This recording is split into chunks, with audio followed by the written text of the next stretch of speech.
Women. God, I hate women.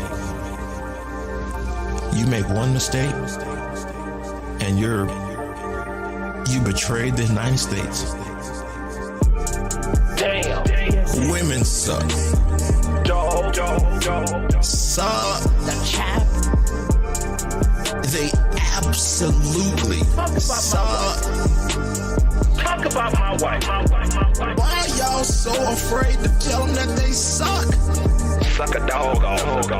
Tell them that they suck. Why are y'all so afraid? Why are y'all so afraid? Tell them that they suck. Oh man, I've tried so much. Women, why I hate them so much. Oh God, I hate them. So in love right now. Hating women ain't helping me love right now. Damn. Women suck. Suck. They absolutely suck. Talk about my wife. Why are y'all so afraid to tell them that they suck? Suck a dog on. Tell them that they suck. Why are y'all so afraid? Why are y'all so afraid? Tell them that they suck.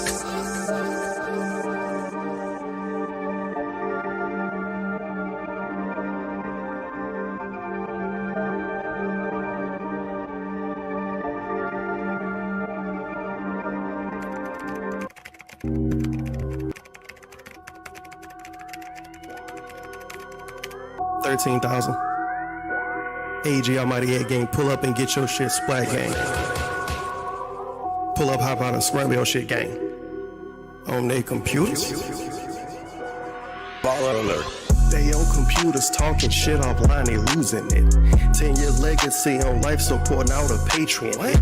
The mod's a bitch. I'm being goofy just to send some bits. I ain't a snitch, but 3rd out of 3rd, he ain't never call a hit. Mid-mileage, you Mr. Snort Vanilla on speed dial. My niggas wild. Can't forget Theo when he the golden child. Who else around? Kicking swaggers and DSP on some goofy shit. KG a bitch. Wow. Trips to Japan, he get finessed by a chick. He a trick. I just made a brand new socket. What we do, huh? We just trolled a brand new op, bitch. AG Almighty A gang, what up? Get your shit scramble, gang. You can't get played like Rambo, Howard, to pack your girl a snack. She go get swipe right to see how you react. DSP is how you don't play, he failing games every day. Buying fast food with the tips is why he gaining weight. We troll a chiller, socks is real, man, it's been a drill. Subcon went up a few days ago, bro, you know that ain't real. The streams ain't chill, you yawn and complain about your bills. Cackle be gon' damn near every night, you need some gin for real. Drinking. You diss Ninja, PewDiePie, and Almighty. What the fuck? How you go feel when them Twitch cops not on your side? That ass bang. Kicking the furries, sweaties do sweet just like some McFlurries. Chat put on sub, only mold the moms don't have to worry. Do them dirty, X pull up with the shit, they get super nervous. What's the purpose? Praise be his name, Almighty at your service. Be. Pull up, they log in, what's up? No tips, no bits, they talk tough. Let me change up the style. Hey, game we go wild. Hey, what? We hooligans, cooling and bullying and fuck next, we up now. Ha, hey, game we go wild. Hey, what? We hooligans, cooling and bullying and fuck next, we up now. Hey, shout out to Susan and big ups to Porsche for holding it down. Hey, niggas out here trolling with a couple grand? What the fuck? To me that sound like you a fucking fan. Damn. Do them dirty, X pull up with this shit, they get super nervous. What's the purpose? Praise be his name, Almighty at your praise be.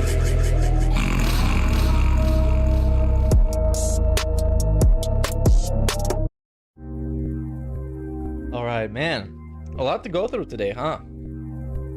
It's gonna be a wild ride. He's buzzing.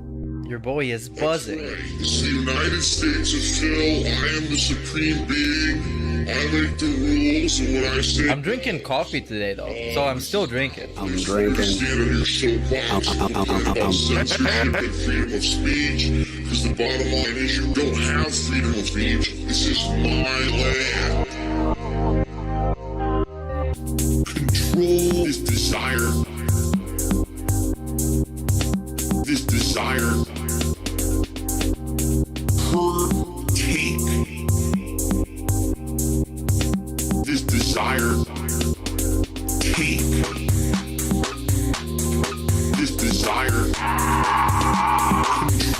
his desire.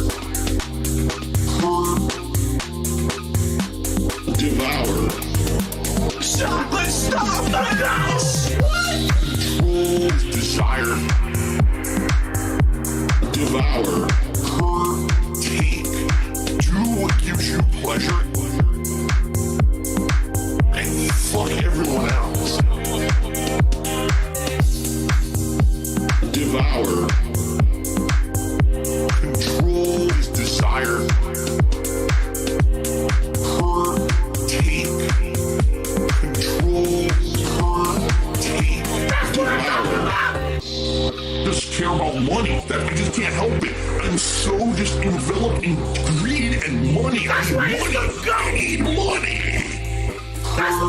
Take. Do what gives you pleasure and Suck a dog off. Suck a. Suck. Why am I toxic? Why am I toxic? What?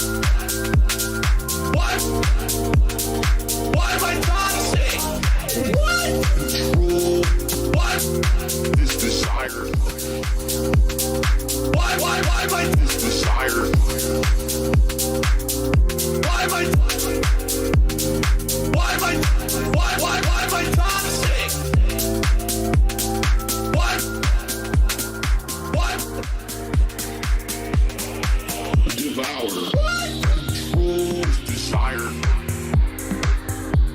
Devour. Take. Do All right, everybody. Yesterday was a bust day, obviously, and today is Come Tuesday. So enjoy this song. Come Tuesday. I love that idea. Come Tuesday. You might have saw it coming tonight. Come Tuesday. But come Tuesday. The chap, Coming tonight. the chap is here. Come Tuesday. Come. This one goes out to Extra Galactic Girl for the birthday. Congratulations, happy birthday. Got no problems with Come baller. Tuesday. Come Tuesday. Saw it coming tonight. Come Tuesday. Come Tuesday. Come Tuesday.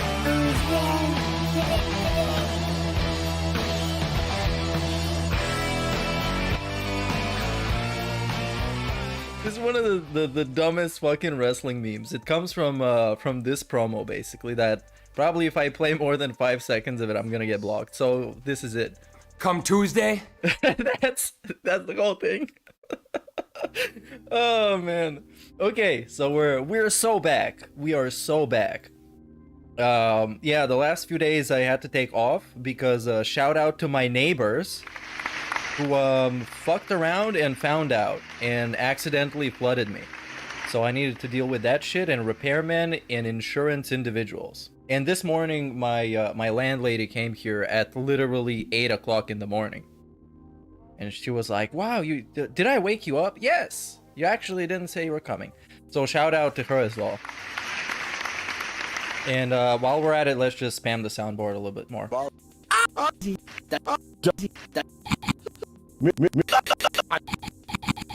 Okay, there we go. So we're back. Let's see what we got for today. Now, David, your best friend, your buddy David Bernelski, the purebred Italian, has personal reasons, and he's taking a personal day. He's taking an extra day off. And he might even take the night off, because you never know, man. Maybe it's like extremely special, robust reasons. So I'm gonna watch some of the pre-stream from yesterday, and some of the clip channels are back. Duty is back. The Snortamaniac is back. Hate Army just got accepted in the partner program. So a round of applause for them. We are so back. We are back on the grind. He brought up Rich's kids. Review Tech USA. Yes, the beef is back on because Rich yesterday made like a 6-hour, 8-hour stream or something like that about Phil. And DSP was super pissed off because of that and other reasons as well. Oh yeah, the Outsider is also back. So there we go. The gang is coming back together. And DSP is simply just coming. Anyways, let's start with, what do I want to start with? Let's see what clips are available. I haven't been able to stomach much of fucking DSP. So let's see what we got. He thinks hardworking people shouldn't have children. That is like one of those internet historian things. I saw some Kiwi Farm posts about that or something. I'm not gonna watch this. Let's stay topical. There was during that piece of shit React, he was begging so hard. Like there's an hour and 10-minute video just from that day. That one day of him begging, guilt tripping, or insinuating he wants money. And it's like an hour long. So an hour in 10 minutes from his whole React begathon was simply just begging and being a piece of shit. A whole hour. Whole ass hour. To me. Well, keep in mind, guys. I'm not going to be watching. You know how this goes. Guys, here's the deal. It goes exactly like this. Keep in mind, guys. Here's the deal. We need to think about what you guys want for the next long-form React at the end of May. You guys or wanted telling this. me Come you on. Just don't want any more Where's the long-form money? Reacts. You know? It's your call. I'm down for whatever. I'm here to please. He's down with the clown. Put out content you want.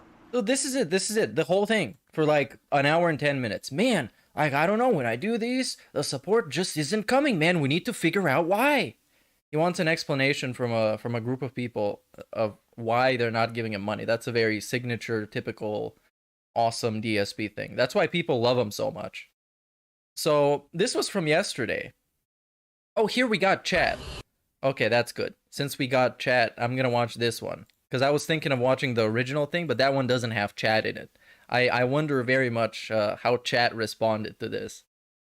Annoying, a little scary, and because of that, you know, it's kind of getting to me. So I don't want to give you the summary of what happened yesterday before we went through the videos, but maybe some bullet points are. DSP has some specific and secret health issues that he's not going to disclose because they're none of your business, but he's going to talk about having them. But what they are, that's none of your business. It's just your business to feel scared about him and worried that he has something. But it's also concerning him a lot, but it's not super dangerous, I guess. Then he announced on Twitter that he's taken the day off. So no day stream today, no podcast. I know it's really tough, man. How are we gonna survive without a podcast? I also have the DMs between him and Rich that I'm gonna show when the time comes. Rich showed them on his stream, so it's not really anything super spectacular. But they're very interesting, very kind of typical DSP stuff, as you'll see. But we're gonna get to that eventually. Let's stick to the script and not derail the stream. Hey, big ups Amac for the 5 gifts, dude. And big ups Bill Brasky for the membership. Omega Kirk for 15 months. He's one of the vintage, one of the first ones, the OGs, the original gamers. And big ups Dead Exo for 10 months, who says 10 months of sick beats and scathing breakdowns. There we go. That's what I'm talking about. That's what I'm talking about! All right. So let's just start with this one. Let's start with this one. I don't know where it begins exactly in the stream, but basically I just kind of summarized most of it. He's dealing with some stuff, and that's why if he lashes out, that should be perfectly okay, because he's dealing with stuff, dude. Come on, he's a fallible human. So he let you know in advance that he's gonna be toxic as fuck the whole day. And then he was toxic as fuck the whole day. And this morning I woke up and I was all stressed out, all around the house. My wife went to work early. The fuck out. And I'm like, man, you know, I'm like shaking my head and I'm like, man, I hate this shit. I hate having stuff on my mind that stays in the back of my head and won't go away. You know what I mean? Like, it's one thing if there's a little minor annoyance and you're like, well, we could brush it off, but the dude literally just wants to live like a child. He literally just wants that lifestyle. He wants to wake up, play video games all day, worry about nothing, somebody pay all his bills, and then just go to bed at night. Except kids don't drink too much, and he does. So yeah. Basically what I'm going to do today is try to take my mind off of reality by enjoying games with you guys on the stream. Okay, that's not how you take your mind off reality. This is work, dude. It's like me saying, I'm gonna go to work just to keep myself distracted, not thinking about my life. This is my life. This is your job. This is your reality. He wants to be his viewers, basically. The people that show up to be entertained and forget about reality. He wants to be them. But at the same time, he gets all the benefits. Best Fantastic. way to go about it. And big ups Lunar Guardian for 16 months. Baller alert. In my life, It's a lot of balling. is going to be 100% transparent or something that I'm going to share Fall with till you. you fall. But there is stuff going on behind the snes you guys don't know about. Lots of stuff you guys actually don't know. And there we go. That's We're for good teasing reason. it. As you know, with the crazy stalkerish people. What? And now we're bringing up the trolls immediately, but this is like a part of the script. First, say why people should feel bad for you, and then immediately jump into the trolls before they can even like start thinking about stuff and putting things together. We just talk about trolls immediately. I'm a victim. Big ups, hum along if you can sing along for 14 months, dude. Baller alert. And yeah, what was I gonna say? So he set this up a long time ago. There was many people suggested for 2023 what's gonna happen. The main suggestion was health drama, because obviously people have health issues from time to time, and they suck, and it's bad to deal with. And if people make fun of him for his health issues, that makes him a mega victim. It makes sense. Peter Pan syndrome. I can pull it up in a separate tab and watch it after this video. Let's see, a Peter Pan syndrome. An adult who is socially immature, and it is a metaphor based on the concept of not growing up. I can come back to this tab a little bit later. But big ups, Cody Taylor. Harass me all the time. I need to keep that separation of private and public life. I need to have that private life. You know, like I don't have enough people bullying and harassing and constantly trying to attack me for absolutely no good reason. You know, the more I share, the worse it gets. So please understand today, I'm trying to do my best to keep my mind off of yeah, Peter Pan stuff. handler. But I'm just gonna that's a good one. ahead of time that, you know, today I might be stressed out. I apologize in advance if I like lash Disclaimer, out or I'm gonna be toxic as fuck. Enjoy the content, the positive, chill, interactive, fun content. upset or It comes with like if you read the instructions on the back, it says warning. What you may see is gonna be absolutely disgusting. Jasper, don't bite that wire. Now is not a good time. And now Jasper. Jasper, kitty. Don't do it. He has to distract me with that when I'm trying to tell you guys something serious, right? If your business is playing video games and producing chill, fun, meaningful content, and you're stressful as fuck, maybe you should try doing something else. The side scrollers gave him very good advice by telling him, hey Phil, this is not good for you, man. You're gonna stress the fuck out. But yeah, basically, that's the situation, and I know that sometimes, I mean, I'll be honest, I'm a human. When I look in chat, we can see a lot of trolls, obviously. We have Dave Baxter, who is now unbanned, apparently. I think Sue Port was also unbanned, an obvious troll. I see no reason why that person should be in his chat, other than just bump up the chat rate. Wow, you didn't know that, did you? You thought I was an alien. I'm a human, and he is a human. These times, things tend to... I am just like you guys. I'm a human. Sometimes come through on a stream. People will say, wow, Phil seems on edge today, or Phil seems really agitated today, or, you know. That's why. It's not because of anything going on the stream. It's not because of you guys or anything like that. It's just life. It's stuff behind the scenes that is getting to me and bothering me, and it sucks. Can't even talk, I can't even talk about it, So please bear with me. I hope you'll be a little bit more patient with me today. All right. But this is the thing now, though, because people really like to speculate stuff about him because it's very entertaining. Because even the craziest speculations could be true. Who would fucking think this dude, just like you're a casual chill gamer, he would go broke spending all his money on fucking mobile games? Who would fucking think? It's crazy. So yeah, speculating is very fun. It's very entertaining. And he now gives people way more ammo to speculate than just telling them, hey, you guys, I got fucking, I don't know, post-nasal gout or some fucking shit like that. And then you know exactly what's wrong with them. Because now he opens the door to some crazy theories. Like, man, they're getting a divorce. Man, they're having a baby on the way.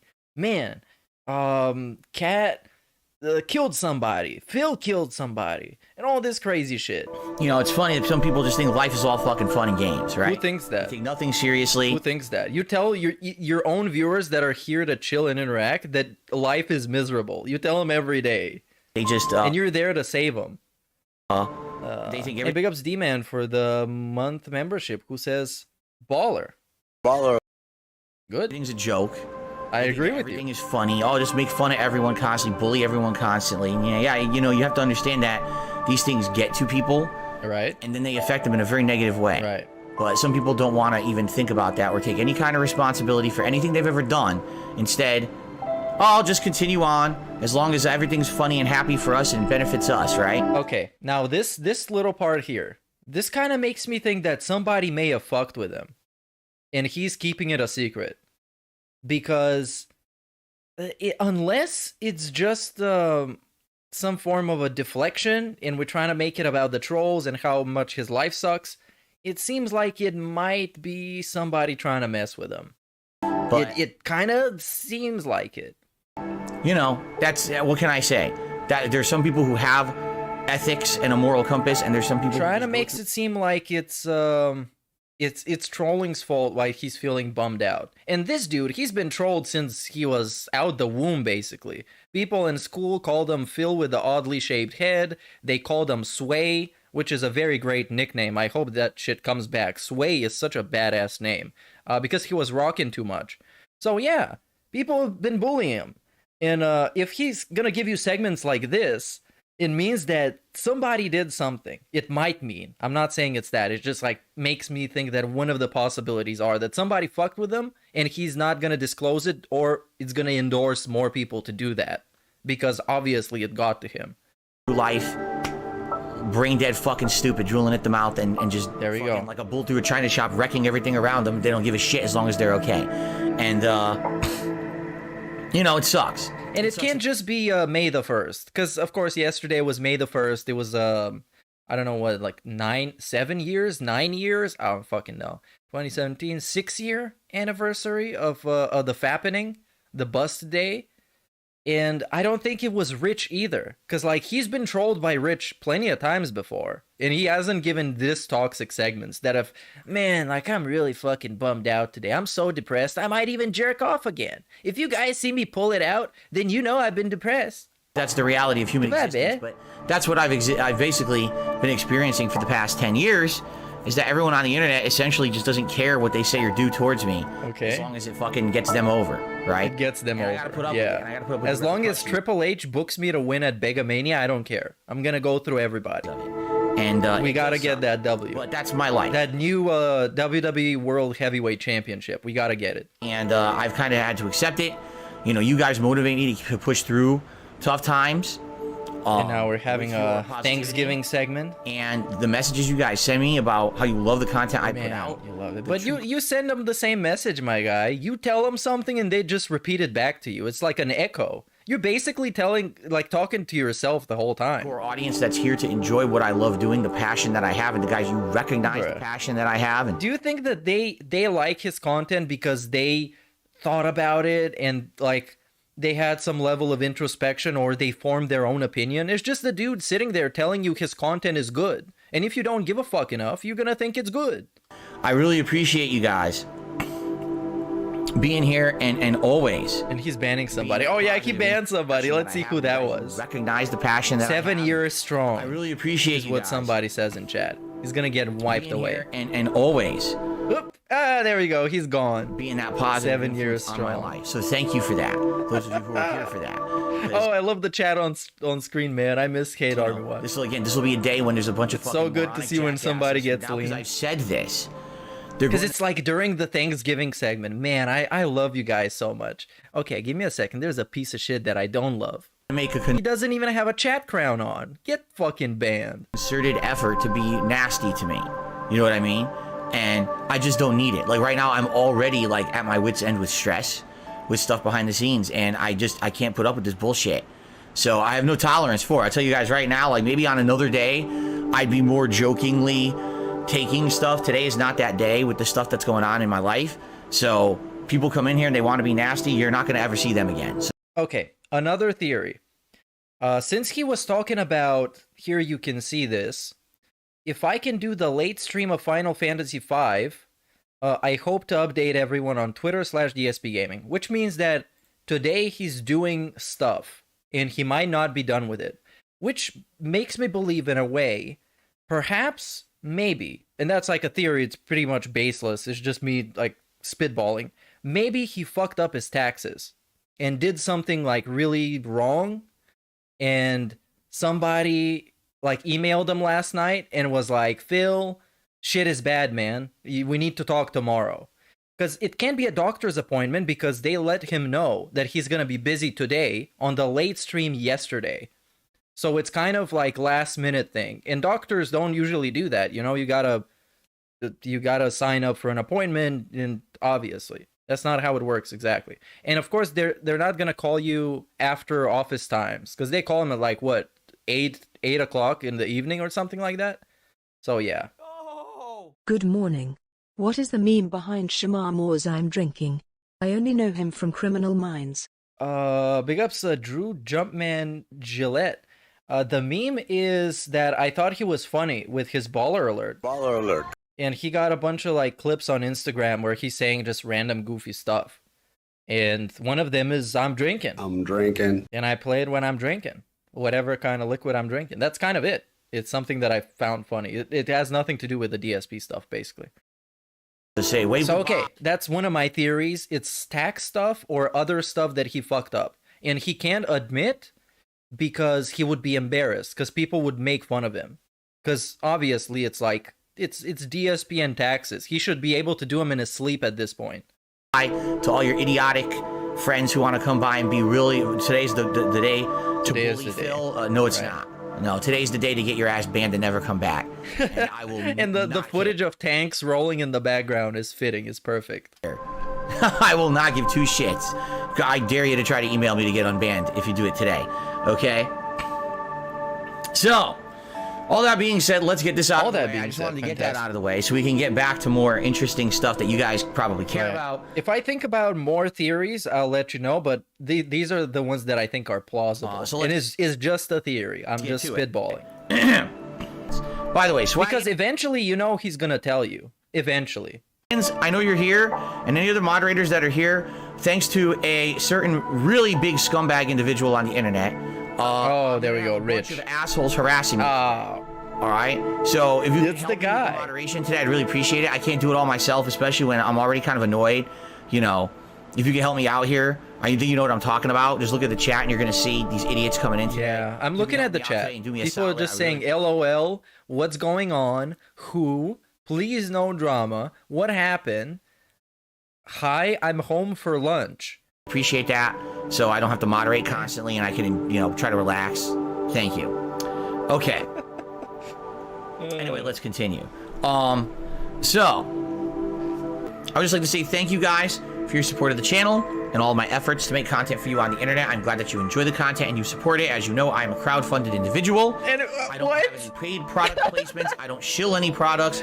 Dude, no. And I know there was a cut in between here, so obviously it's not like back-to-back segments because something was trimmed out. But the contrast from like, man, I fucking hate life. You guys know that I'm a crowdfunded individual. I'm so cool. Particular games. Instead, it's all about me. Dude is great, honestly, man. And you guys appreciating the honest content and supporting it. And thank you for those who continue to do so.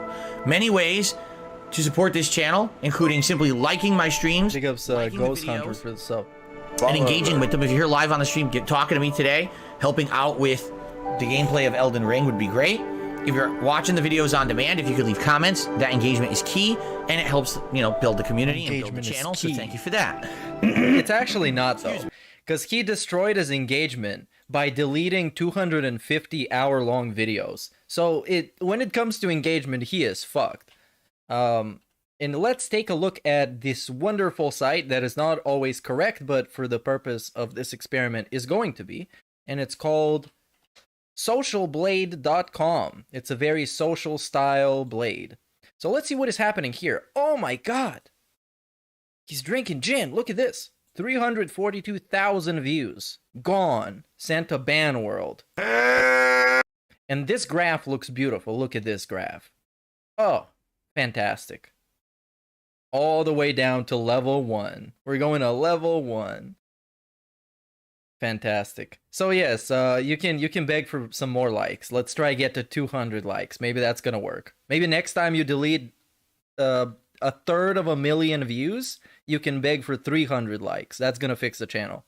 If you'd like to go above and beyond and actually support the channel in another way, there's many different ways you can do so. We're in a new month. And we're begging. So anything helps. Anything helps. Let's talk about the ways you can actually Oh, you know, this next week when the welfare checks come through, it's gonna be hot, man. It's gonna be busting. Oh my god, I appreciate you guys so much for coming through and supporting.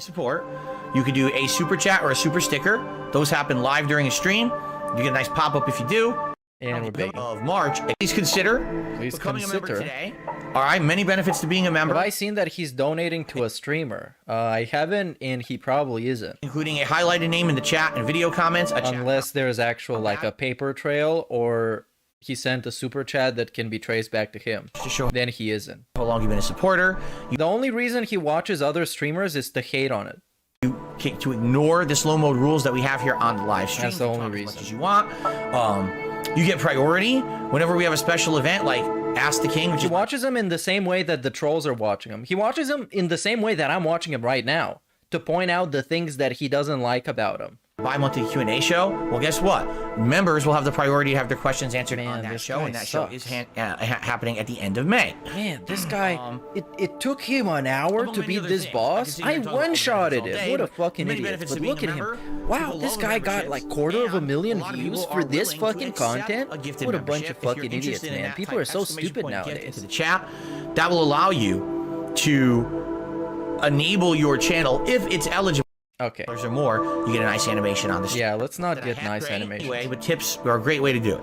Tips are a great way to do it. By the way, and then you see this great face. Immediately take those funds, use it on a bill, or use it on something like that. Bill or something like that. What is something like a bill? But not a bill. Oh, and now here we're getting into it. All right, let's go. Mood, and it's probably not going to get any better over the course of the day. I'm trying to get my mind off that crap by being here on stream with you guys. He's gone back to the tutorial level. Yeah, we're gonna go back to the dashboard soon. Soon we're just gonna close the game, dude, and just sit there. Start off today in a really bad, messed up mood, and it's probably not gonna get any better over the course of the day. In a really bad, messed up mood. Let's actually look at the transcript for this, because it's not the most important thing exactly what he says, but the way he says it. Because sometimes he implies some things and he uses semantics to make something sound like it's something else. Hey, big ups Silver Cyborg for the 5 gifts, dude. Baller alert. Baller alert. Calling out baller alert. And enjoy to the recipients. You know, that's really bothering me. So, okay, let's see this. At the beginning of the podcast today, that behind the scenes, there's some personal stuff going on right now. You know, that's really bothering me, and I'm not having a good day. I already started off today in a really bad, messed up mood, and it's probably not going to get any better over the course of the day. I'm trying to get my mind off that crap by being here on stream with you guys. Okay. And today's just not the day for people to be nasty, yet because of the actions of some very small-minded, simpleton-like, uncaring individuals on the internet. Okay, so this is just the rich segment. This is just for rich. Who only care about I take that back. I don't think anybody ops them. It's just rich. Themselves. I now have to put up with online harassment and bullying all day long. The things going on is probably something completely different from that. For no good fucking reason. But yes. So he was thinking about to just push forward positively and try to have a good day with you guys. And like I said at the beginning of this podcast, today's not the day to fucking mess with me. Or what? You're gonna come here and troll. You're gonna be gone for good, and you're never coming back. What? You're gonna ban them from chatting in your chat? They can still watch you and hate on you. And there's no excuses. And don't email me to get unbanned. You're never. Don't email me. Okay. I'm just have no tolerance for it today. Like I said, maybe on a different day, if I was in a better mood, if things were going better for me, and it wasn't so bad right now. Wait. Okay. So in a different day, you can show up to his chat, obviously show that you're a troll, you don't like him, you don't enjoy his videos, and you think he's a joke. He's gonna ban you, and then if you send him an email, he might unban you. Are we serious? Why are you doing this? This is why you got so many trolls. And I'd be more tolerant of it. Just fucking ban him if you think he's an asshole and doesn't belong in your chat. Move on with it. Today's not the day for that, and I've already laid down already. We probably had about 40 people banned because they're fucking morons. And they don't listen. They listen to their... Of all the people... They don't listen to what, though? To take a particular kind of person and make that the person that that's your idol. That's the person you really... Idol? You spend time with and you trust. And that's cringe, You gotta Phil. be a fucking idiot. You gotta be a mouth drooler. So... You know, we don't really need those kind of people around here anyway. And, you know, you're going to be toxic scumbags bullying people. You're not going to be around. Okay. Let's continue. So someone says, I thought you were owning the meme. What's happened? There's a difference between owning a meme and then wanting to move on from it. And then someone who actually acts like a 5-year-old in a schoolyard. And I've already made it abundantly clear why I've completely moved on from anything in that time of my life. That was 7 years ago. Oh, bro, we're back talking about the fucking masturbation video. It's so lame. I know Rich talks about it way too much. He brings it up like every time he talks about fucking Phil, which at this point is kind of lame. But yesterday was literally the bust day. When else are you gonna talk about it if not yesterday? I mean, I tried to tell you guys to be honest and open up about it in the last year. That was the time of my life I was very depressed. It was depressed. My whole... This whole reason makes absolutely no sense to me. I was depressed, so I jerked off.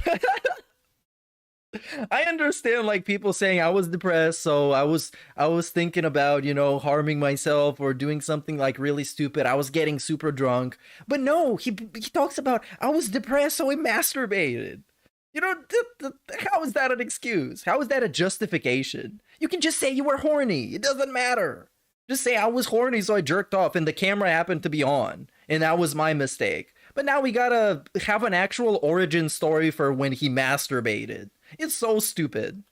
Personal life was falling apart. So stupid. And that's why, you have to feel bad for him, I guess. He's a victim of depression that forced him to do the extreme act of masturbating. Life here was awful. I was essentially living like a life separate from the person I was living with at the time. We weren't even... Yeah, bro, we don't give a fuck. We heard this like a million times. That happened to begin with. It's very... That's not funny. It's not the funny thing that you broke up with Panda Lee, which in its way, it's also funny because there's stories about that are hilarious. Funny thing is you fucking jerked off and the camera was on. That is funny. That's the funny thing. Fucked up and depressing. Yeah, it's and fucked I've already up and explained this in detail many times on the internet, but there's people who think that shit's funny. Oh, that's funny. Yes, it is. Phil was depressed. How is it not funny? And was fucked up in the head. And now we're twisting it. We gotta make it about, oh, it's funny that he was fucked up in the head. He's fucked up in the head every day. Look at his head. Look at it. Look at the shape of it. And was feeling awful about his life and himself. Oh, man. And did something really fucking stupid and embarrassing because of it. Let's just bring it up forever. It's like, no. Hey, big ups Bob Starsky on 2 months. 5-year-old on a schoolyard at fucking elementary school. Right? You bully someone, you pick on them for something, you know. It's horrible. It's like a fucking mentally distressing time of my fucking life that I don't want to think about. Okay, let's equate this. Let's go back to the bully on a schoolyard type of situation. Let's say a kid, I don't know.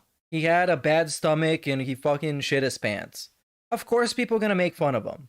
Because that happened. And that's a funny thing to happen. Yes, he did have a bad stomach, which is the excuse because he ate something bad. It ain't his fault. But it fucking happened. It's embarrassing. And to a lot of people it's funny. So when you're on the school ground, they're gonna call you fucking shit pants Phil. You know, I don't want SPP. That's it. SPP gaming. I think about it. My wife hates when people bring it up. His wife hates it. His wife was on his stream and he asked her, "Hey, fucking cat. Well, you think it's not a bad thing that I jerked off, right? You don't think it's a big deal." "No, it's not a big deal. I don't care about it. No one cares about it." I'm in a better place in my life now. But now it's traumatic. It's like the exorcism. And the fact that we don't want to be thinking about it. Suppressed memory. Can't get by that. Just think about it this way, all right? I started making regular content on the internet, on YouTube, probably around the spring of 2009. I mean, I sporadically was making videos like Bro, what? 2008. No. Spring of 2000. How did we make this about going back in time again? How did this actually happen? How did this actually happen? 9. What? We're back in 2009 to explain how he's different from the time he jerked off in 2017. and how he's different from that time now. I started making Seriously, very serious, like tons of consistent content. All right, all the way through now. Like I never stopped. Now, if you do the math, spring of 2009 through, you know what they're talking about. The incident of 2016 is about 7 years. The incident. Okay. It's like there was like a Ebola outbreak. He's calling it the incident, like it was The Last of Us or something like that. No, you fucking jerked off, dude. It's not that deep. If anything, you're elevating it to that point. If you do the math, you could have made it so much less goofy, dude, by just saying, man, you know, people jerk off sometimes. And that time, I fucked up because the camera was on. And I did it when the stream was on, which was also fucked up. Because I'm supposed to be getting ready for the stream. And apparently getting ready for the stream is rubbing one out. The incident, apparently, until now, is 7 years. I don't make the rules. I have made just as much I just follow content them. in my time on YouTube after that stupid thing happened than before. You understand? It doesn't matter. I've grown, I've changed, I made way more positive content and become a better person. Stay meaningful. From who I was back then. I have completely moved past that part of my life. Why in the fuck would I want to keep reminding myself of how messed up and depressed and sad I was at that point in my life and how awful it was? Things are so much better now. Why would I want to think about it constantly? But the thing is, the people who talk about it don't care. Yeah, that's what he's saying, man. He's saying, I've become a better person since jacking off, man. I'm not the same guy I was when I jacked off. Now I can't even get hard, man. I'm so different. They love my They misery. love. Yes! Because you fucking trash, dude. You should be cyberbullied for life. For life. Never not be cyberbullied. I stand by that. I encourage that. I don't feel 1000%. is a day that they feel good about themselves because they feel like they got something out of life because they made someone else feel bad and got away. What? No, it's just like making fun of you. It's just entertaining. It's just entertaining, people dude. who do things like bring that up constantly. He's trying to act like I'm trying to cut his head off or something. They're really low people. Or us. They're the kind of people you want to avoid. Hey, big ups. Hold on. TTS was off. Let me replay that. I love this edit. Smiley face. Keep making his videos funny as unicorn because he can't. Yeah. Big ups. Hate Army Watch for the edit. It's a very good edit. Especially with the special thematic music. In life, they're the kind of people who you don't want to spend time with because they're toxic. You're that kind of guy because you cry about stuff constantly and you always look at the negative stuff about everything. That's why you have no friends, because nobody wants to hang out with a person like that. Nobody. Not a single human being wants somebody, especially if they're grown up and they have to deal with like having a job, having a family or whatever. Nobody wants to deal with somebody who the only positive thing about them is telling you how positive they are as they complain about every single tiny thing that ever happens to him. All right, that's the kind of people you want to fuck you. I'm gonna build up a positive life over here and stay away from this toxic individual. Where is it? Literally only focuses on people. Where's the positive life? Okay, you're crying about bills every day. That's positive. I'm done with that. So talking shit about people in chat, whether or not they are talking to you, they're engaging with you. There's, by the way, the great Piece of Peace video on this. It's a fantastic video. The trash tier streamer mauls over dead chat for 30 minutes. And this is just compilations of DSP looking at chat and crying about people not talking to him. Or talking about something else. Absolutely humiliating. So that's what I mean. Like, I'm just But yeah, he has changed his t-shirt. From it. Yes. Do I own it? Of course I do. Did it happen? How do you own it though? It was 7 fucking years ago. I made more content after the fact than before. So how are you going to say to me that this is something representative of who I am today and something I need to even bring up or care? I don't care. They're not trying to say it's representative of who he is. They're just like making fun of it because it's fucking funny. He's just funny. I'm done with What are they supposed to make it how this is what he represents? Does he represents being a wanker? Yeah, he fucking is. He's a fucking wanker. And we have proof of that. Like, what more? And jerking off doesn't make you a bad person. If anything, makes you look like your work ethic is trash because you did it when you were supposed to be working and getting ready for work. So that's one thing that it represents about you, and it's currently kind of the same situation. Your work ethic is just as bad. All it is, it's very simple, it's bullying. Yes, it is. They feel better about themselves because there's yeah. something wrong with them. People. Oh, who do and of this kind course, we gotta online make it bullying this. Actually, yes. have something wrong. What if it's just funny, dude? What if it's entertaining? Up here, maybe What they if? actually hate themselves and they're And you're trash. You're trash, and it's funny. That's the two things. own personal lives. Maybe they're jealous of something. Of course. You know. Maybe you're jealous of something. Who knows? Is that why you talk about those popular people all the time? I'm not a fucking psychiatrist who's going to sit here and try to. Oh, but now it's who knows. Those people. Now it's who but knows. You know there's something wrong with them. Someone who's going to do something like that. So Why does it have to be? it's that simple. I'm not going to waste my time on those kind of people. And in particular, because I know people want to bring up Rich. This is a guy who earlier And now we're bringing up Rich. People want to bring up Rich. this year, all right, one of his kids was very sick, and I got wind of this. Someone. This is actually like a piece of shit segment. It's so Somebody should fucking toxic. superimpose DSP face on Robert De Niro talking to the mirror. Are you talking to me? Talking to me? Please talk. This is like kind of what he does on a daily basis on his own streams. He just talks into the camera and tries to like convince himself. He's basically cutting these little wrestling promos. Told me about it, and I actually. Yeah. So now we're talking about Rich. And in particular, because I know people want to bring up Rich, this is a guy who earlier this year, all right, one of his kids was very sick, and I got wind of this. Someone told me about it, and I actually looked into it, and it's true. One of his kids is very sick. I hope they're better, by the way, because I don't know. And I felt real bad because I know that we had some bad blood, and I personally reached out to the guy behind the scenes, and I said, you know, no bad blood is worth the stress of having a family member who's really ill. I've been there, and I wanted you to know that I hope that your daughter feels better, and I kind of want to squash whatever we have. You know, in fact, would you like to have a conversation? Would you like to maybe come on my show and just talk? Have a candid conversation, just being real with each other and just being nice to each other rather than being at each other's throats and making fun of each other. Now here's the thing. Such a nice thing to do, right? He's such a nice guy for doing it. Let's insert a couple more details that he's avoiding. First of all, this happened the day after the side-scrollers interview. Maybe even the same day, maybe 2 days after. It was right around that point, when DSP was humiliated, and he needed some kind of support by somebody who means something and represents something. And on the side-scrollers interview, they told him to go and apologize to people that he's been toxic as fuck. So he goes, now he's telling you he did it in private, which he did because I have the DMs, because Rich showed him.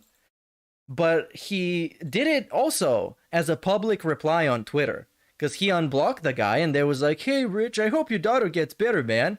I'm sincerely sorry about your daughter and I wish her a speedy recovery. This was May 17th. Very interesting date. Let's check out when the side-scrollers interview was. Because this is such a nice guy, man. He goes out of his way to make very... It's okay to reasonable wishes for people. God damn, this is such a nice guy. Such a nice human. Let's see. Side scrollers DSP. Let's see this one. Wow. Oh, when was this, dude? This was 16th of March. Oh, really? So he DM'd him on... Oh yeah, this was 17th of March. Did I say May? This was March. Yes, that's my bad. 17th of March. The next day. The next day. And this was also the same day. He's really jealous because he couldn't monetize his pepperonis like Rich. He probably could though. And he would get way more than Rich. Because that's some primetime real estate, dude. Kebad. It's literally the next day. What was Phil doing the next day? What was he doing? If you look up the DSP Reacts channel, DSP Reacts, right? That great channel. And you look up side scrollers, which is a very, I don't know why you would do that. It doesn't make sense. There's a certain video called DSP Reacts, backstabbed by side scrollers. Let's end this here, which is on 18th of March, right in the middle of the drama. He needed somebody to go to and be like, hey man, let's squish the beef, man. I'm such a nice guy. So this was all fueled by him being humiliated during the interview. He didn't go there because he's a nice guy. He wanted to squash some beef. It was all about him. And he wanted to get rich on his own podcast. To find someone who would be nice to him and give him a fair shake. Everybody else. And the real... Man, I hope your daughter is well, man. Can you come on my show? Sad fact about this all. This kind of when, like Rambo said in their video, Phil would say, hey Rambo, how's it going, man? Hope it's doing good. Yeah, Phil, it's going pretty good. Well, you want to make a video together? Such a selfless and virtuous person. I'm sorry to say it, is that not only does he have fans, but he has kids. And now this is where he becomes like a true piece of shit. And now, later on in life, they're gonna look back at his behavior on the internet and they're gonna think that that's okay, that it's okay to bully people, that it's okay to be nasty to people, because that's what Dad did. That's fucked up. That's legitimately fucked up. Really? You think they're gonna be insulated from this behavior for the rest of their lives? No, they're not gonna be. They're gonna know exactly what he's doing. Phil. They're gonna get wind of it when they get older. First of all, Phil, his kids are gonna be way more mature in their literally 12 to 13 years old than you are currently. Second of all, if they watch those videos of their dad making fun of some guy, they're probably gonna agree, because that guy in the video is trash and he is pretty much fairly being criticized. Because I would say Rich is one of the most fair people shitting on DSP. I think the Rich streams are pretty boring, but he is fair. He is fair. So I think if his kids watch him, they might become little detractors, you know? And they're probably gonna be right. And they're gonna say, my dad used to bully people on the internet? What the fuck is this? He used to make money bullying people. I could never live with that. Really. I could never live with that with myself if that was me doing it. I couldn't. So... And now we make it the whole thing. Bringing up the dude's kids was just to say, man, I could never do that. I'm too good of a person. I'm such a good person, I could never do that. I don't even want to have kids. That's how good of a person I am. It's pretty fucked up, man. Man, that's fucked up. You know, I hope that he'll fucking wise up someday, but at this point, I don't think so. I think when you see someone that's that far gone, you can't, I gave this guy the benefit of the doubt so many times. I tried to extend the olive branch so many times to this man. And every time that I try, he stomps on it and he shits on me again right away for personal benefit. So I 100% support that. I support that 100%. Phil is somebody who should be stomped on every chance you get, every opportunity you get, because he should know his place, and his place is down there on level 1. I know things are never going to change. I know he will always be that kind of person, and I'm done with him. All right? He's done with him for real this time. Unlike the last 5 times when he was done with him, and it wasn't for real, because he's still talking about him. He can do whatever he wants, but any of his idiotic, mouth-drooling lackeys who come to my stream today to try to make me miserable, especially on today, I already told you guys, I've got a lot of fucked up stuff going on in my life right now. I don't need it. And the fact that he's got his people coming over here being fucking nasty to me just shows the kind of person he is. I'm done with this man. I want nothing to do with him. In fact, after this moment, I don't ever want to bring him up ever again. I'm done. You didn't have to bring him up now. He's so insignificant to anything I care about on this planet. And by the way, this isn't new. This is a guy who's done this to me for like a decade. Constantly talking about me in his fucking content and shit. It's like, shut the fuck up, you idiot. No one fucking should care about you. You're such a dunce. Wow. You're so insignificant to anything meaningful on this planet. I love this. No one. All you've done is... You've helped no one. This is like Phil, who talks about, man, my content helps people. That's meaningful. You've helped no one. Fucking hurt people with your bullshit. Wow, you can just like tell him to kill himself at this point. Shut the fuck up. Yeah, he's like, he's this much away from telling him to kill himself. This is the kind of person who doesn't deserve a platform. You should because they're just go fuck yourself. Fucking idiot. But he doesn't care about him. Right? We don't care about him. We're gonna cut like an extreme promo. That's it. That's my last word on it. He's done with it. Rich, go fuck yourself. Leave me alone forever. Yeah, what a badass. He's so cool, man. You've proven it time and time again. I'm done with it. So, I wanted to find Rich actually bringing up the DMs, because I don't feel like reading them myself. But actually, I will. Because that Rich thing, they talk about a lot of stuff in between. So, this is where it starts, right? I'm sincerely sorry about your daughter, and I wish her a speedy and complete recovery. Your life is nothing. You have zero purpose. Zero purpose. No, I'm not doing voices. I'm not going to be voice acting. Come on. I thought he was done being the king of hate. Now he is the king of positivity, but he also gave you a disclaimer that he's going to be toxic as fuck because he's going through some stuff. So there you go. Which apparently, if people are going through some stuff and like they're having a shitty life and they make fun of Phil to make himself feel better, that's toxic as fuck. But if Phil is going through some stuff, you should be super nice to him, and he's allowed to be toxic because he's going through some stuff, man. Come on. That's not fair. Anyways, then Rich replies, "Thank you, Phil. I genuinely appreciate that."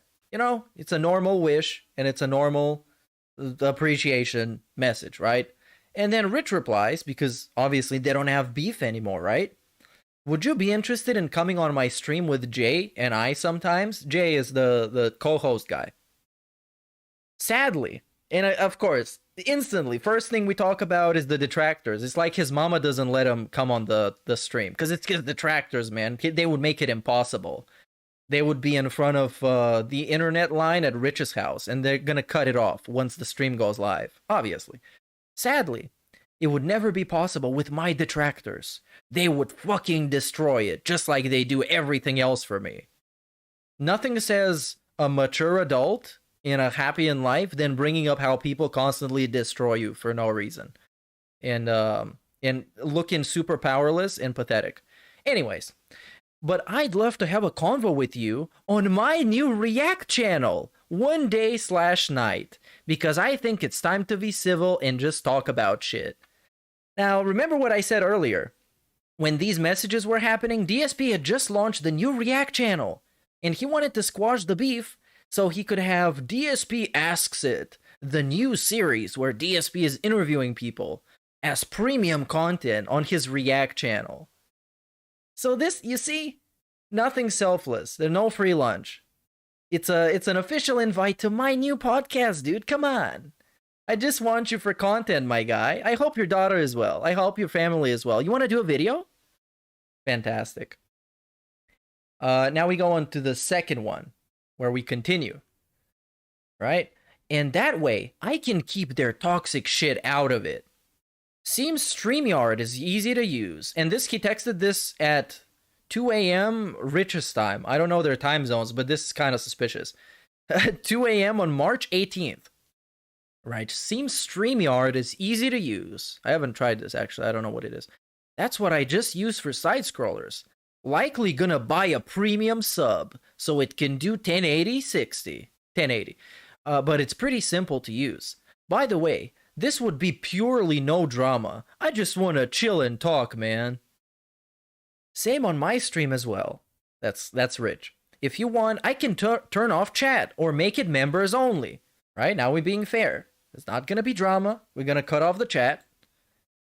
But then we got completely unrelated a minute later. So these are like back-to-back messages. This from Phil. "What do you use to do interviews, etc. currently? I wonder if there would be a way for both of us to stream it from our own channel simultaneously. So that way our communities could just stay on those channels and not harass the other." As if DSP fans are gonna harass Rich, of course. And Rich would have trolls in his chat 1000% because, of course, they're a part of his viewer base. Not to say that it would happen either way, but better safe than sorry. Sure. But this is because he wanted to get all the contributions, right? He wanted to have some big event and get all the positivity, like the side scrollers did. Come on, remember those 20K they made? Oops, it was 2K. That's, I'm a fallible human, dude. Come on. Then we get Rich again. No, actually, Rich says Zoom, and of course you can. So they can just stream it. Okay, I have to look into Zoom and figure it out from my end. That would be completely fair. But you know me, Mr. Dinosaur.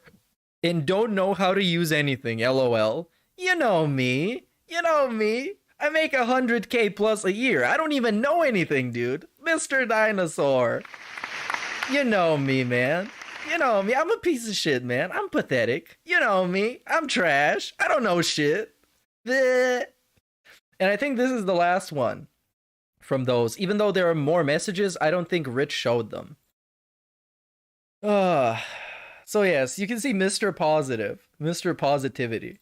So let's watch his daily rap from today. DSP Gaming. Right, let's see what's happening on that channel. I don't even know what kind of games he plays. Oh yeah, he rage quit Jedi Survivor Man on episode 5 because the game falls apart. But reminder, he's gonna play Redfall, which also falls apart. It's already fallen and can't get up. But he's not gonna play Dead Island 2 because some people said it was bad.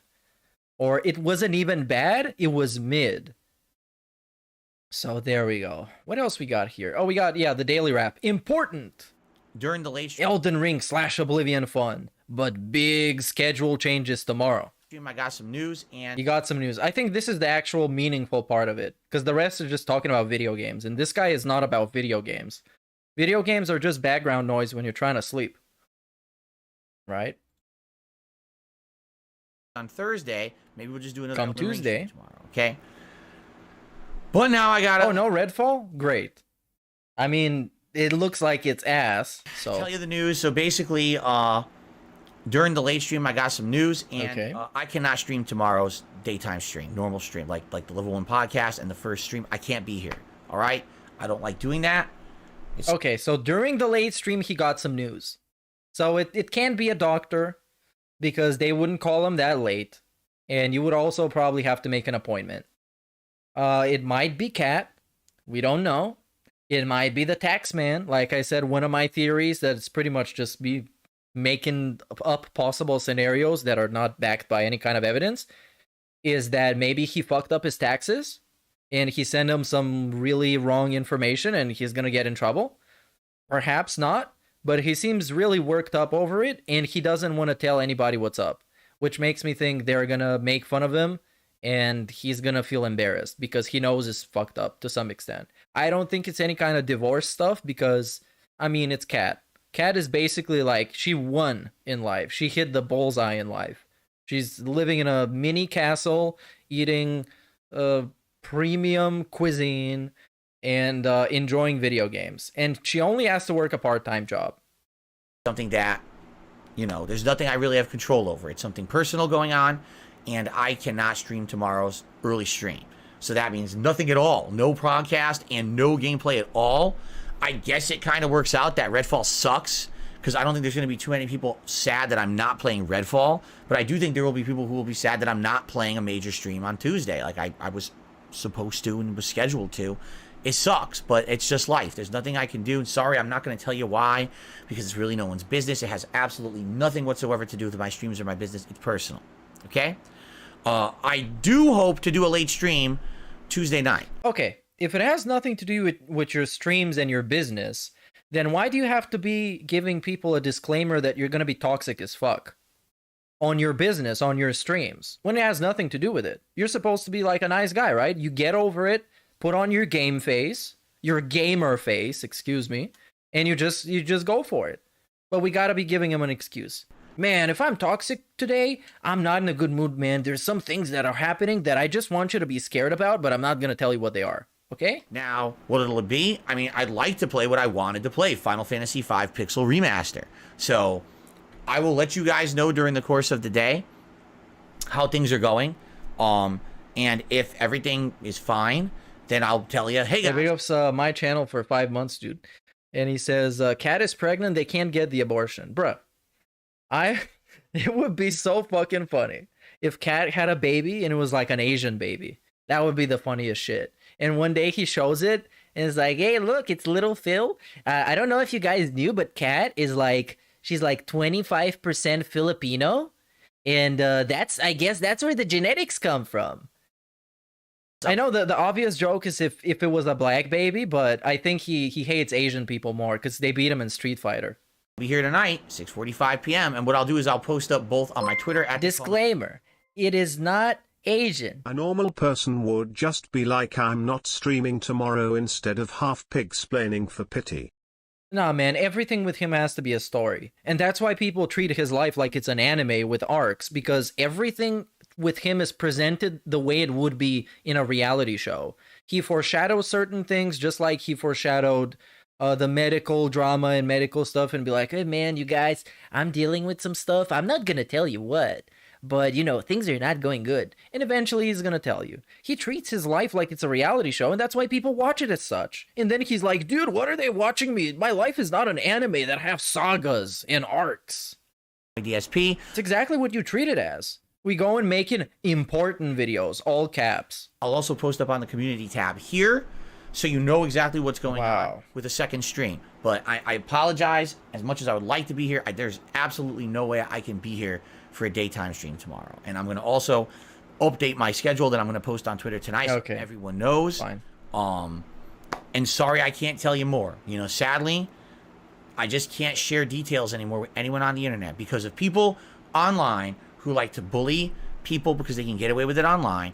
There's such a mob mentality of hate against me that any personal information I put on this internet is used to harass, to bully, to threaten, to do really awful things. So to threaten. I would love to tell you exactly what's going on. And imagine he tells you, man, I have a liver disease. Hey Phil, I'm gonna come there and I'll steal your liver.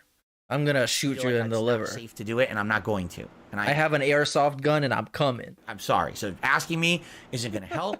All I ask you take some random photo of a pistol from Google and you just send it to Phil. Man, I just received a credible threat. Cat, get the shotgun and pass me my hatchet. They're coming. They're finally coming. Right now is for your understanding that I can't be here tomorrow on the mainstream as much as I want to be. And by the way, no, this does not change my day off on Wednesday. My day off on Wednesday is still in place. I still need to do the things that I do on Wednesday, like grocery shopping and pet supply shopping. Okay. Possibly ordering a meal that I can have with my wife that we didn't cook this week. Oh my God. I'm pretty sure he's going to have the late stream today. And it's going to be a sight to behold, man. Like, he's going to be begging because he didn't have the day stream. He's going to be begging because the next day is his day off. He's going to be implying that he's having massive emergencies happening that he just can't tell you about. It's going to be a pity stream. And the background of that stream is going to be what? What is he playing? And the strikes are still going on. For some reason, we still have strikes to worry about. That they're completely like a B storyline at this point. They don't even matter. Because he knows at this point he's going to clean them up. He's not even concerned. He just deleted 250 videos for no reason. And he's playing, oh no! Final Fantasy V. Dude! It's going to be so trash. It's going to be so trash. Let me try and recreate it, okay? Let's find some of his gameplay. Find some of his gameplay. Where is it? Final Fantasy V. There we go. Let's play this one. So this is going to be how the experience is going to go, right?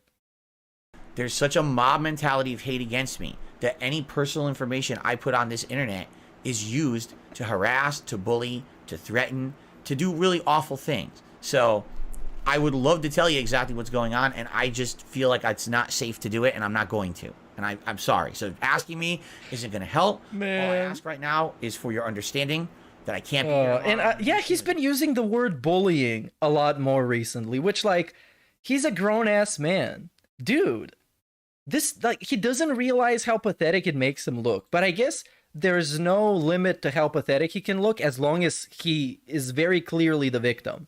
There's no limit. He's willing to tell you, like, I'm the biggest worthless piece of shit, and people fucking hate me and they bully me. Like we're on a playground. But bro, we're not on a playground. You're a 41-year-old man. You should know how to deal with this shit. All of the troll channels, they get fucking toxic comments all the time. Just because inherently they are troll channels. And some random dude that might see the thumbnail and be like, yeah, I wonder what this is. And just watch a video of somebody shitting on a perfectly normal dude who's just trying to have fun and relax. And then they leave a comment about it. Yeah, we all get those comments. All of us. Because Redfall has now come out officially. Except Eric Miller, because he got his comments locked. Speaking of which, I'm working on a new song about him, because now he hates women. He went from detracting on detractors. No, he started from detracting on DSP. Then he was detracting on detractors. And now he graduated to detracting on women. Man, let me give you a sneak peek. SoundCloud.com, I guess. Yes, correct. This is the song. Women. God, I hate women. God, I hate women. You make one mistake, and you betrayed the United States. Damn. Women suck. Suck. They absolutely suck. Suck a dog off. Talk about my wife. Why are y'all so afraid to tell them that they suck? Suck a dog off. Tell them that they suck. Why are y'all so afraid? Why are y'all so afraid? Tell them that they suck. Oh man, I've tried so much. Women, why I hate them so much. Oh God, I hate them. So in love right now. Hating women ain't helping me love right now. This is a fantastic quote. And it's all, I try and keep it as much in context as possible. Because that's the funny thing. Because he's funny by himself. I don't need to put him in weird context. He's funny by himself. Because some of those like quotes are incredibly unhinged. Man, hating women isn't helping me have make love right now. I just want to make love and chill and interact. So yeah. The too long didn't watch of this rant is... Step 1, cheat on wife. Step 2, wife wants divorce. Step 3, say no because you Christian. Step 4, angry. Step 5, question mark. Step 6, it's women's fault. Step 7, suck a dog off. Suck a dog off. There we go. So we have more daily rap. Busy, that's why I can't stream tomorrow, you understand? So there you go. Sorry. Today was a great day. Thank you to everyone who made it. Oh yeah, there's no profit. We don't end at profit. We end at sucking a dog off. So it's not a very good algorithm. You don't actually get anything. You just get other people make fun of you. Great day, and anyone who supported the streams today, that's really good because tomorrow, at most, I can only stream one shorter stream at night anyway, which is going to hurt, obviously. So it's good to know that today was a supportive day, and I really appreciate that. All right, tomorrow... I'll try to keep you guys in the know about a late stream during the day and let you know if and when. And if I am going to be here, it'll be Final Fantasy like I wanted to do. So we're lurking for that inevitable tweet because he hasn't woke up yet. He's still sleeping. But if he wakes up, he's going to be busy. So he's going to wake up like super early and he's going to be salty when it's like nighttime. Nighttime, you're going to get a stream that has like a pre-stream to it. And you're going to get...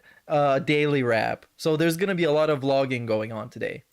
Maybe if I'm crazy enough, I can stay up. If I stay up until like 4 a.m. to catch his late stream, which is gonna be probably a drama stream, then maybe I can do it. I don't know. What does DSP say? Overpromise and underdeliver. Then yes, I'm doing it today, you guys. Show up. It's gonna be awesome. I'm gonna stay until 6 a.m. Anyways, let's see some miscellaneous style clips. Hey, Dick Stroke and Phil has a new song. You can go and check it out. Even though now I'm using the Stream Elements chat, so I can't quite post it properly. Can I? Did they patch this? Yes, they did. Wow, that's awesome. You can go watch it. Anyways, what are we doing now?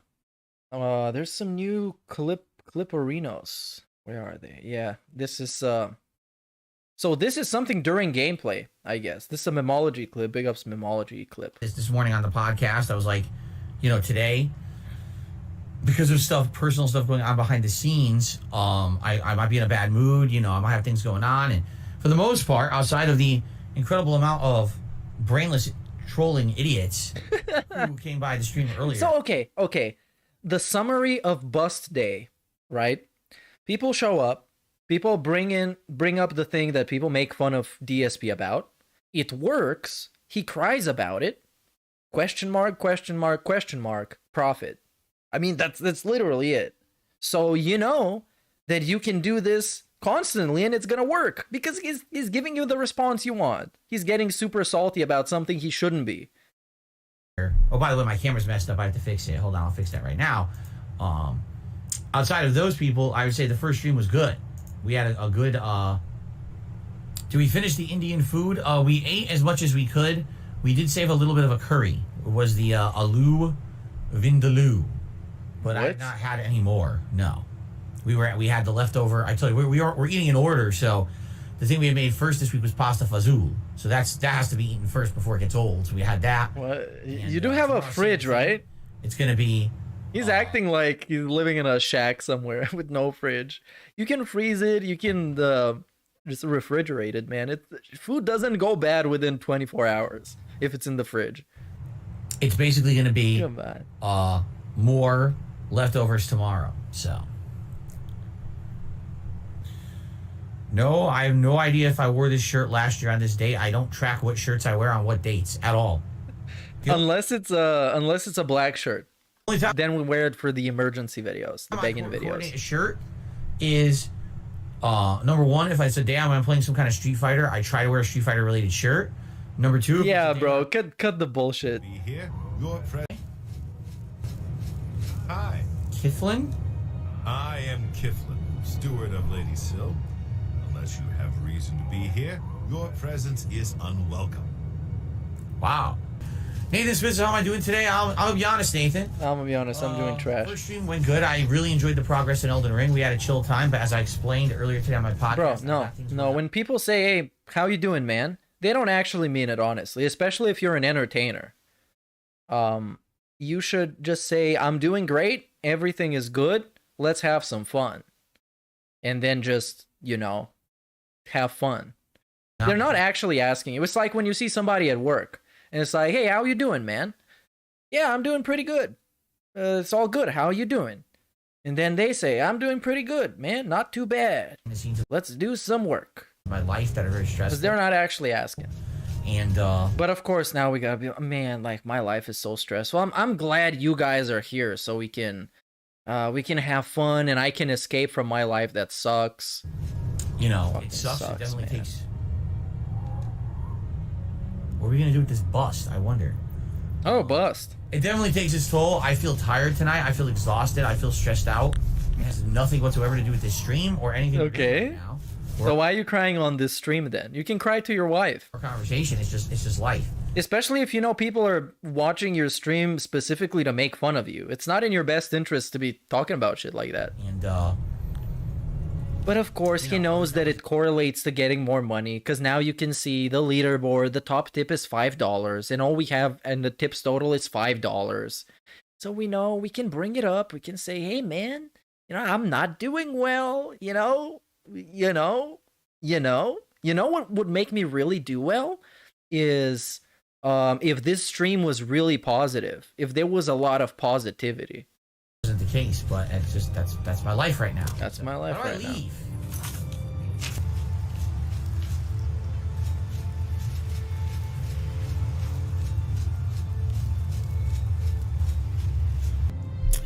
Oh, this is a complete insulting racist name. So let me just go and ban this idiot. Was it the super chat that popped up? Complete insulting racist name. Ban this idiot. No, I can look it up to see what it's about, but it doesn't seem, just because it has the NIGG in it. I don't know how that could be insulting. Oh, it's actually a deity created by H.P. Lovecraft. Look, it's the Shub Schwarzenbernel. Is a deity created by H.P. Lovecraft. So it's not racist at all. It's just, he was racist. So yeah. Shout out to his cat. I'm constantly on the verge of yeah, it's a Shub Bernelzerath. screaming at someone who doesn't deserve it. I'm just fed up with it. I can understand this sentiment, actually. I really can. The older I get sometimes, right? I think we all kind of feel like this from time to time, right? How do you feel like? Oh yeah, they're having a bad day. I'm ready to relax. Speaking of having a bad day, I'm ready to relax, dude. I've been having a bad day. Lord Prince Albert did a super chat. He says, $2 if you take a bath in the yellow sewage runoff. That's disgusting. What? Everyone knows that I would jump in the Duty River. I would not jump in the yellow runoff. That's what's more unsanitary? I don't know. Hey, anyway. So I got a couple tips. Hey, there we go. First tip here. See here. It's from a troll. A complete troll. Piece of shit. So I'm just gonna ignore the piece of shit troll. We got a $7 tip. But hold on, we ignore it and we don't count it to the tips total. Is this what he always does? That was like the first time I've mentioned, I've noticed it. He doesn't add it to the tips total. We just completely ghost the fact that somebody sent him money because they don't like him. For Mishael. What? Mishael for a $7 tip. I appreciate that. Let's get the fuck out of here. Man, I really do think I need to get another coffee. I'm feeling like I'm tired, man. I don't know. Oh. Like I said, it's a total of many different things on me today. One of which is definitely stress. And I think maybe having a second coffee might actually be in my best interests. Really? Considering I do have a stream to get through here tonight. All right. Anyway, Lord Prince Albert did another super chat. Lord Prince Albert. The calming pants relaxation plus 100 while sitting on the toilet and plus 100 fluctuants. What? What do you mean, like relaxing the sphincter while on the toilet to release? Bro, no. That's pretty disgusting. Fecal matter. But still, some people might make use of that if they're constipated. Dude, come on, man. But the question is, how could the calming pants take effect? Because when you're pooping, you have to have them down. Bro. So technically, the only way the calming pants could work is to have them pulled up. But then if they relax the sphincter and loosen your bowels, you're just going to unload inside of the pants. Okay, So it's kinda yeah, like a double-edged fucking sword, thanks. right? That's why Derek loves him so much. You know.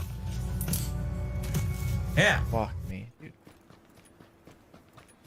Oh, Lord Prince Albert did a super chat to clarify. He meant the pants give you plus 100 flatulence, not fluctuants. It must be They're a bad fantastic. There we go. There you go. Oh, it was actually farts, you guys. It was actually farts. So awesome. You just learned to see fluctuants. Well, who would say that? Like some maybe a mathematician or someone who's in engineering who's measuring fluctuants. Is that even a word? Scientific. That's so we just learned that Lord Prince Albert is actually in his real life a high-end scientist. Fluctuants. Yes, it is a word. Moving in waves. For the $100 goal. Very nice. You should buy a money gun that shoots out bills and use it. Yeah. When you shoots out bills. Oh my God. A money gun. Oh. My fucking ears. I think I'm deaf now. By the way, there have been no tips. I hope that the tips is working. I know someone said they tipped $75, but it never came through. That's a scam. That was They're a liar. Not that my tips are broken. I wouldn't know. By the way, we're at 81 likes. We're very close to our bubble blowing goal of 100 likes tonight. The silly bubble blow. I have these clothes that I found Man. over a decade ago. I don't even know what to say about this. What is this segment even? Traveling constantly for like conventions and covering events like E3 and stuff like that. And I bought a bunch of clothing that's supposed to be considered travel clothing. What it is, it's clothing that's actually made like half spandex. All right. So I bought a couple of shirts and I bought some underwear of it. The thing is, I never really wore it. I never did it like once ever. And then I kind of stopped traveling and just kind of stayed home to do content on YouTube, and that was it. So basically, I owned all this stuff and never used it. And then all of a sudden, when I was cleaning out my closet last summer, one of the events we did together, I found it. And I've actually started wearing it.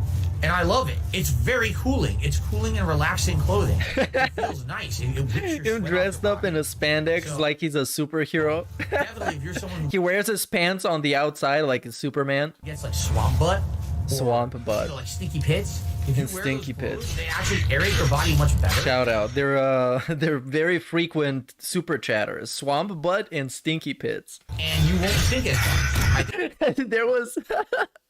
There was one of those legends on Twitch as well. He was called Warm Poo was his name. They're actually made for travel. Like if you're on a plane, so a lot of times on the plane to aerate. So I just received a super chat from Warm Poo. Very nice name, by the way. Musty, or very, you know, it's recycled air. It's not fresh. Because of that, you can sweat a lot. So the clothing is made to suck the disgusting filth and sweat off. Yeah, okay, we're done. We're not talking about this anymore. He's acting like people are actually pigs. It's just like the disgusting sweat and the ooze and the glands. He's acting like it's some insane. What else we got? I think there was an Aquatil thing that I wanted to see from a couple of days ago. Let's see this one. He reads the response to his Karen email. Let's actually see this one. Let's first see the unrecorded segment from a couple of days ago, because it's just 2 minutes long. It's not this one.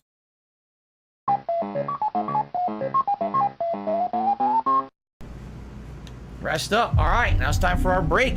Thanks for watching. If you're enjoying the playthrough again, I'd appreciate it if you could put some likes on the video, leave some comments, let me know what you think. I'll be back with more.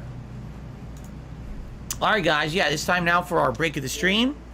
Thanks for watching. Now it looks like we'll actually get into the meat of the game after this break. So let's take about a 15-minute break, and then there'll be another hour of Star Wars Jedi Survivor. All right?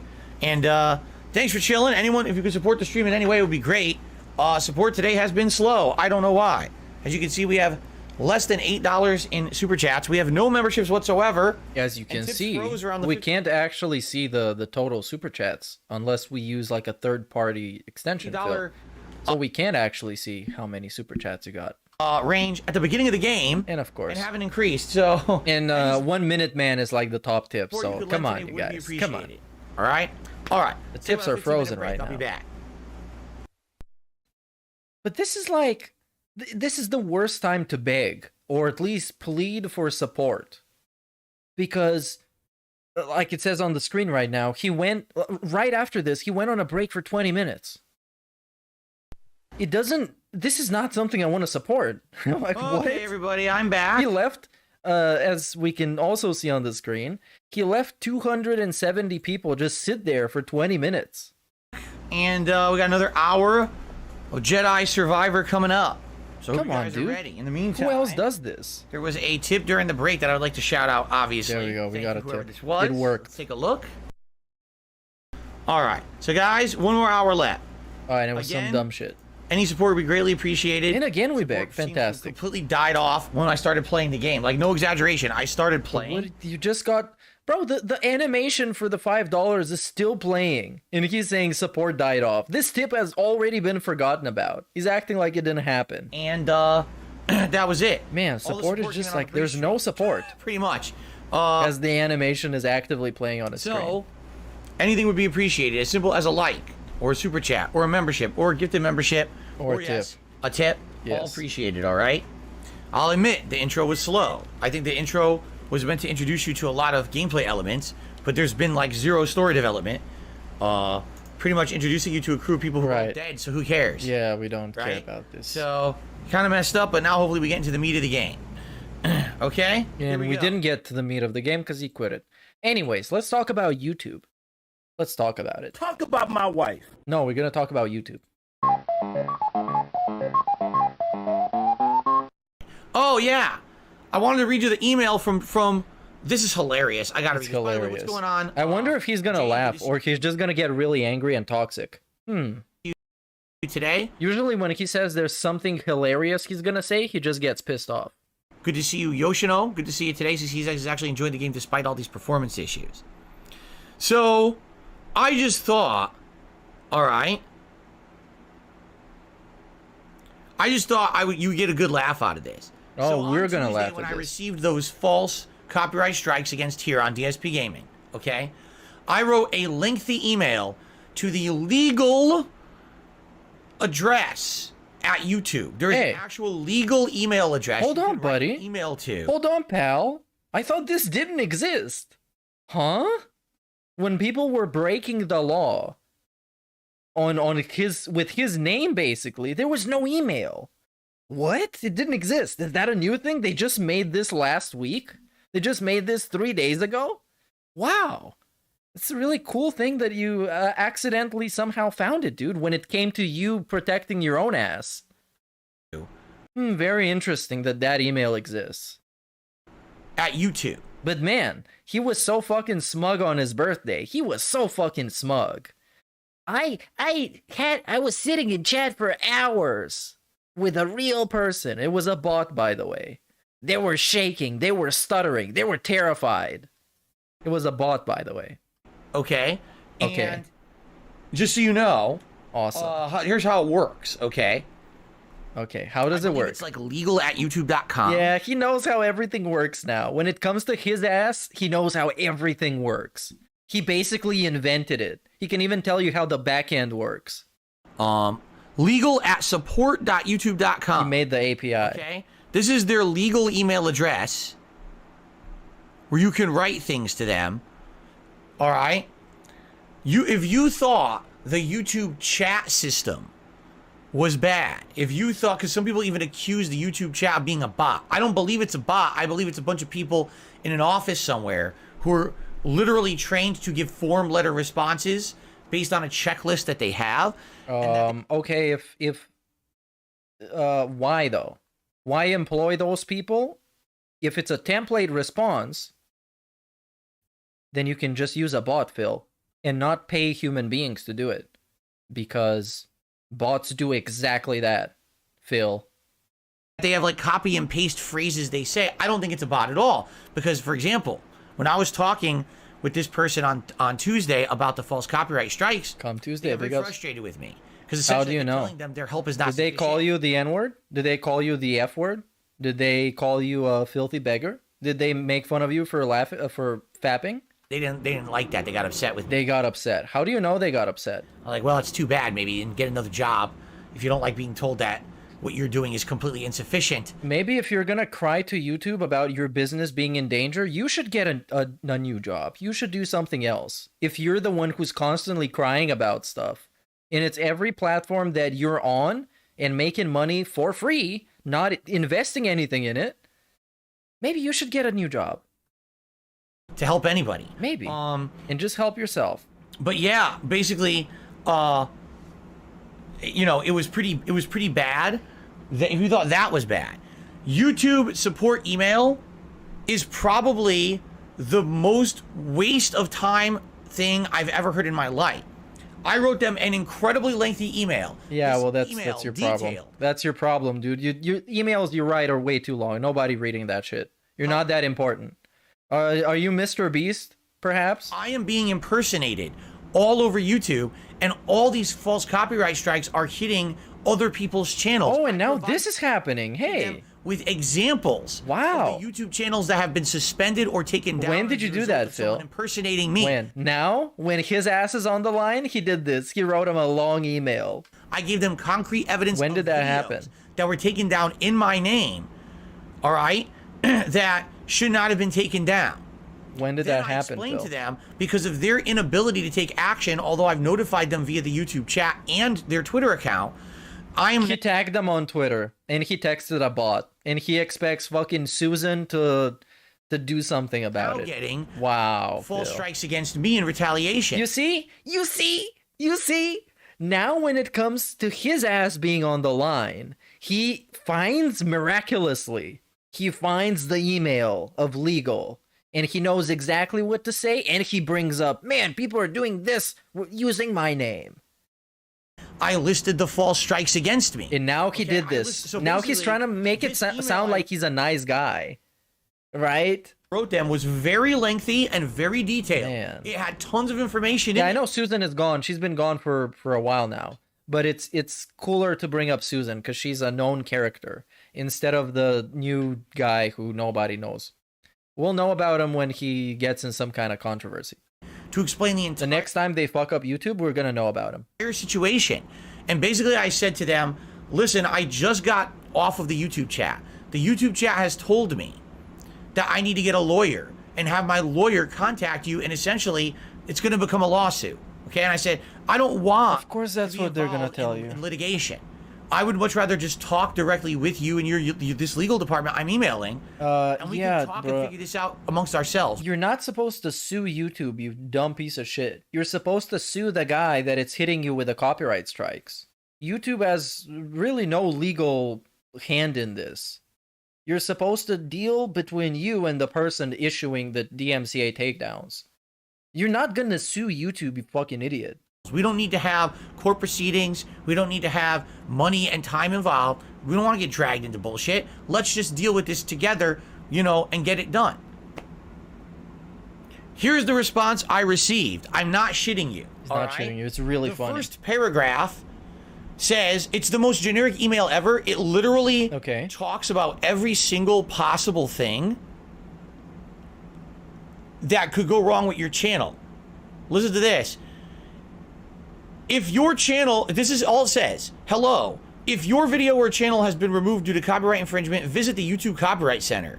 If the YouTube community flagged your video or channel as inappropriate, flagged content is not automatically taken down by a system. It is manually reviewed and blah, blah, blah, blah, blah. Now, wait a minute. I didn't even talk about a flagging system. Bro, how many people do you think send YouTube responses that are being answered by those 2 paragraphs? Because people just be writing emails sometime.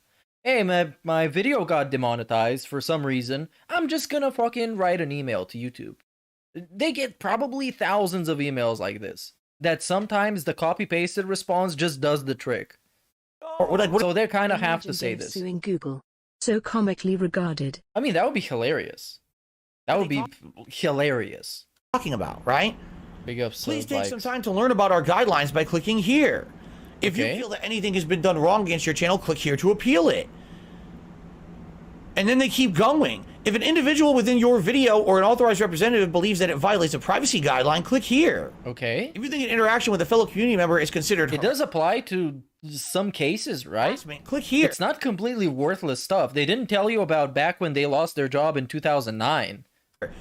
Literally... It's like actual helpful information for you to learn what you can do in this case. It's a form letter email. They didn't read my email at all. They didn't read my email. They literally Such a didn't Karen little bitch. The giant message I wrote. Giant message. Maybe because it was a giant message. Maybe that's why. Maybe you should be straight to the point and concise. That's like making a job application in your CV being like 6 hours long to read. And it's got like 20 pages. Nobody reading that shit. You should know how to make it properly and readable by people. That way you're respecting their time. I'm being impersonated. This is a crime. Okay. I'm getting false strikes. Sue them then. This is also... Bruh, sue them if it's a crime. Also a crime. That's a crime. Let's talk about... YouTube is not the internet police, my guy. And work it out together rather than have me go to a lawyer. They just didn't read the email. You want to work it out under the table. So they just gave me a form letter response that literally... Just work it out like adults. That could be Catch me outside, okay? Let's throw hands. Let's work it out like adults. wrong with the YouTube channel, and click here for our automated responses to that. Okay. That's it. So I'm going to archive that as well, because remember, as I told you guys, I am in the process of working with a lawyer. Okay. And what does the process mean? If it comes to Did you talk to him? Do you got him on the payroll?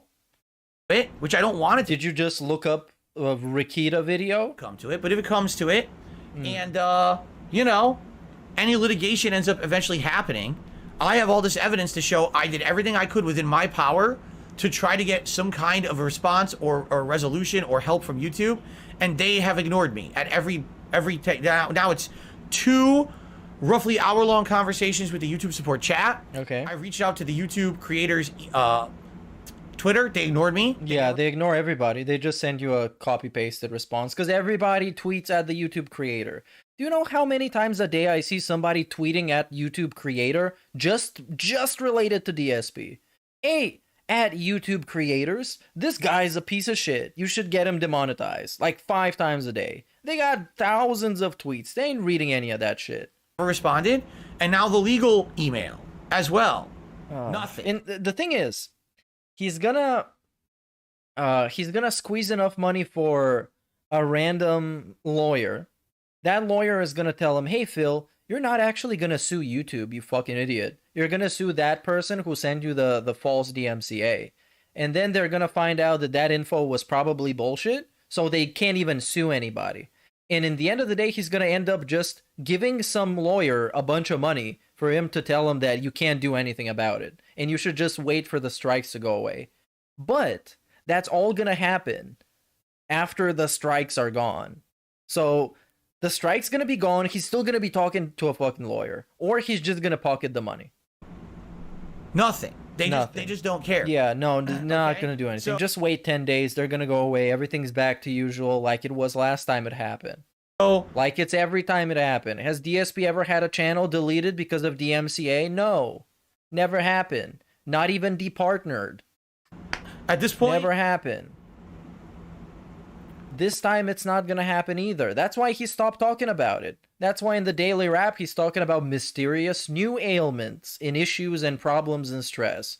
We're not talking about the copyright anymore because he realized that nothing's gonna happen. My hands are tied. Like, there's nothing else I could really do, right? What else can I do? I've done every possible avenue. You can talk about my wife. Talk about my wife. You know, if it comes to it, I don't think they're gonna like it.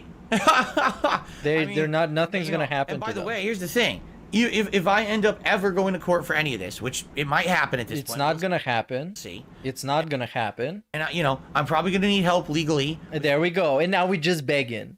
We're just begging. I'm gonna need help. So by help, you mean I'm gonna need you guys to pay everything. Because helping somebody is putting in a little bit extra effort.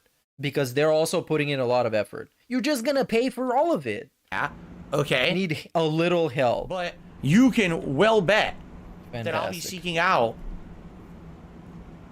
you know, what do they call it? Reimbursement for any legal fees involved from those who refuse to help. Oh. Okay.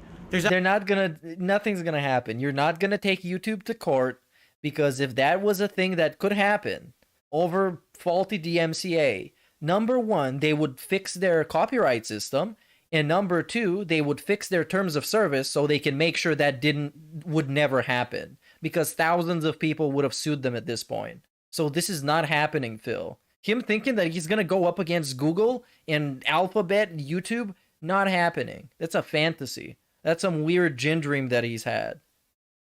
Absolutely no way. Not happening. He can go against the person who issued the copyright strikes. That's most likely fake info. Most likely. Absolutely no way that I'm going to foot the bill for this. Because I've done everything I can. You're going to foot the bill for this. To try to get answers. Most he's going to do, like I said, he's going to pay for a lawyer, and the lawyer's going to tell him, hey, Phil, maybe you should wait until the copyright strikes go away. Now, can I have $600? Thanks. Fucking idiot. And help, and they just don't care. Okay?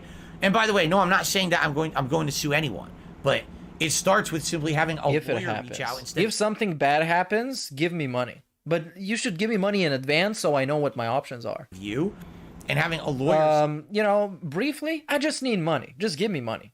If they can reach out to the actual physical people at YouTube rather than automated I need a little help and actually get a response. I don't know if they would or not, but it seems like this is what they want from me. Okay?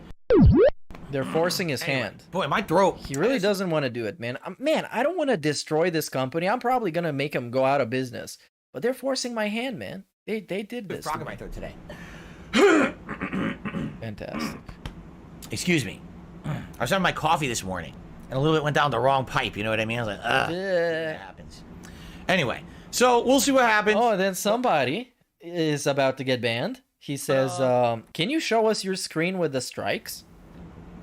I absolutely. And the right hand right now going on the mouse. And watch. Just watch this. You know. Gonna be awesome. Oh, it's gone. What? It is what it is. You know? What? I really think that I should be able to seek some kind of help or some Such a transparent guy. kind of answers. Transparent things as that fuck. are going on.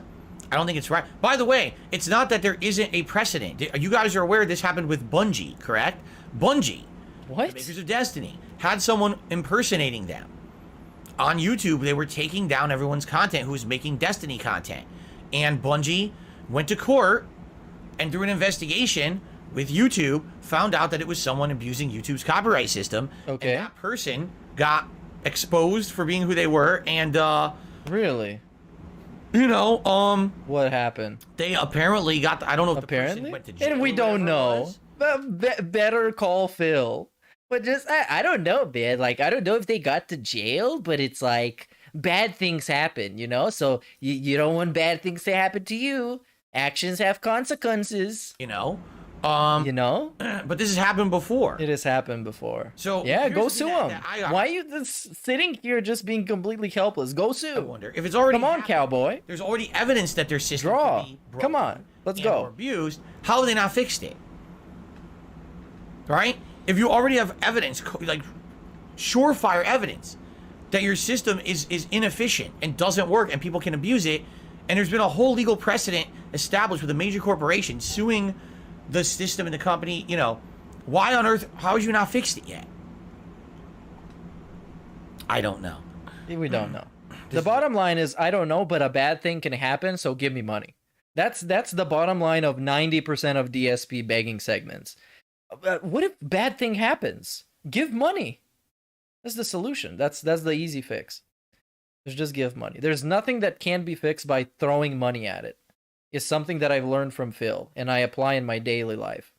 I throw money at everybody. I have a money gun, but it's fake money because I'm not as stupid as he is. And I'm probably going to get arrested. Blech.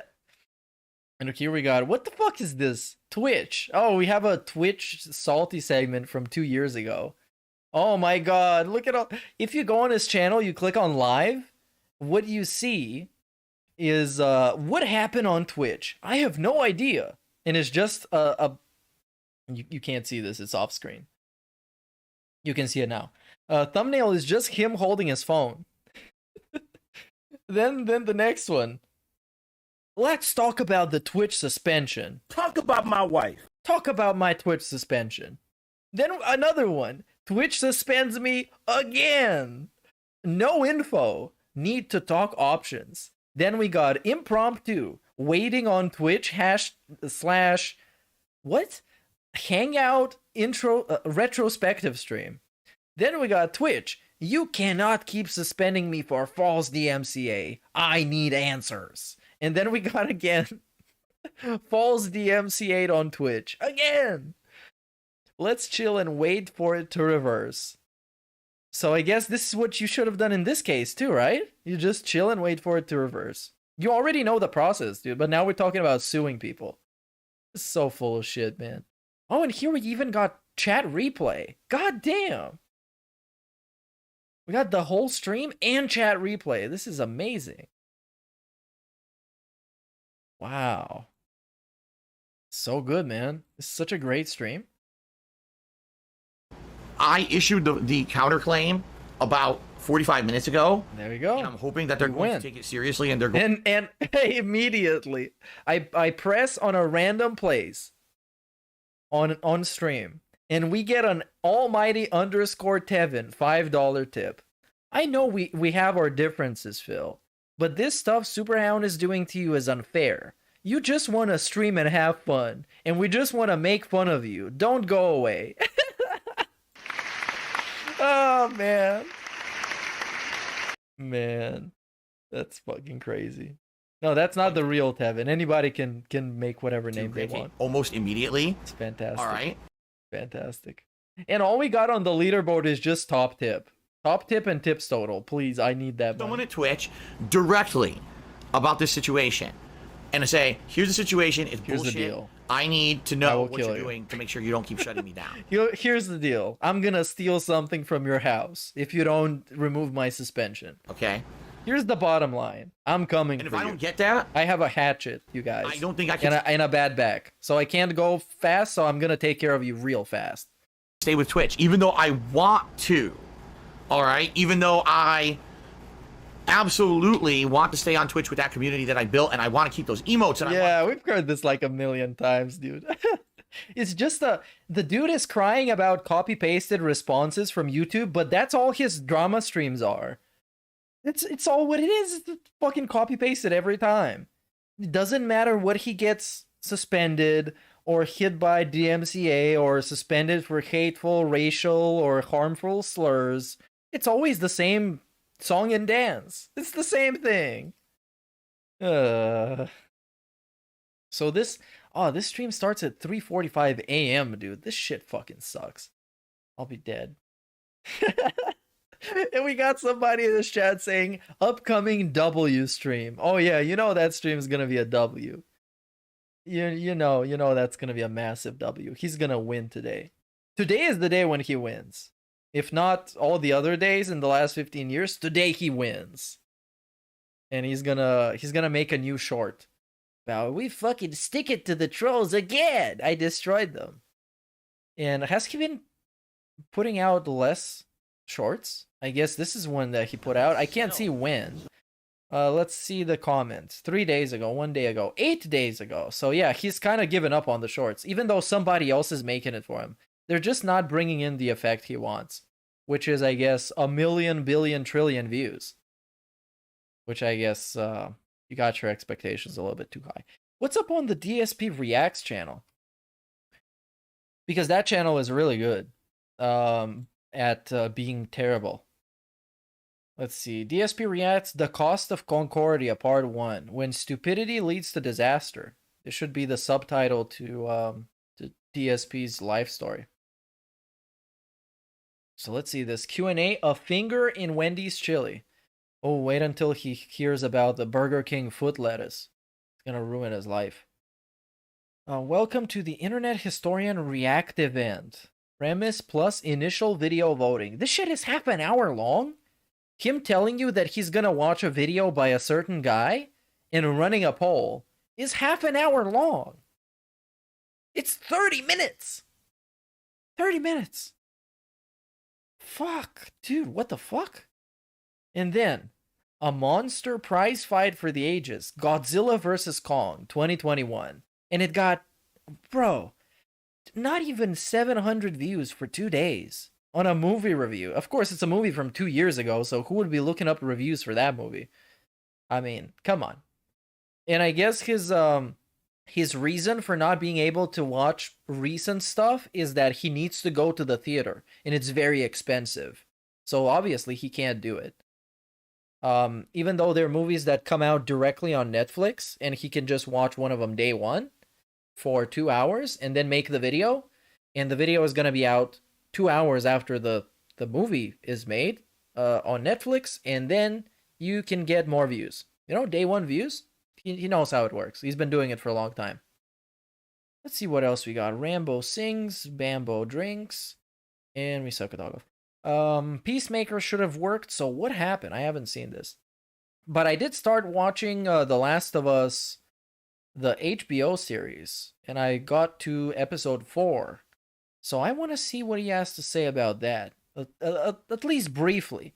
Because I know it's going to be great. And I want to see his review for episode 3. Because he's a very progressive guy. Very, very, very progressive. So let's go and find it. Because here it's a little bit too hard to find anything. Correct. So here we got DSP Reacts, The Last of Us. And apparently nobody is making him thumbnails for these. So this channel ends up looking super inconsistent because some videos have thumbnails and some don't. So yeah, it's pretty terrible. So episode 6, and then we got episode 4 and 5. And then we got episode 2 and 3. Let's see 2 and 3. All right, what is going on, everyone? Phil here, and welcome to my react video, or I guess you could call it a review, of The Last of Us TV series, both episodes 2 and 3, all in this one video. Now, admittedly, when I filmed my mini Why review is his camera so desaturated? What the fuck? of The Last of Us episode 1, I didn't know how people were going to accept Looks so it, bland. Let's fix him. it or receive it. Pretty good.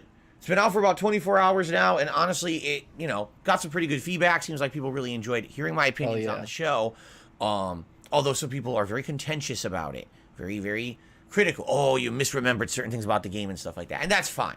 It's fine. Call me out for it. Leave comments on the Bro, videos. hold on. Oh, fuck. I get somebody ringing on my door. It's about the fucking shitty leaks. Hold on. I'll play this dude and I'll be right back. Good. Okay. But I watched episodes 2 and 3 of the show last night. While that was fresh in my head, I wanted to do my review of those episodes as I continue to catch up on the series so that I can get ready for the new episodes coming out this week. Okay, so episode 2.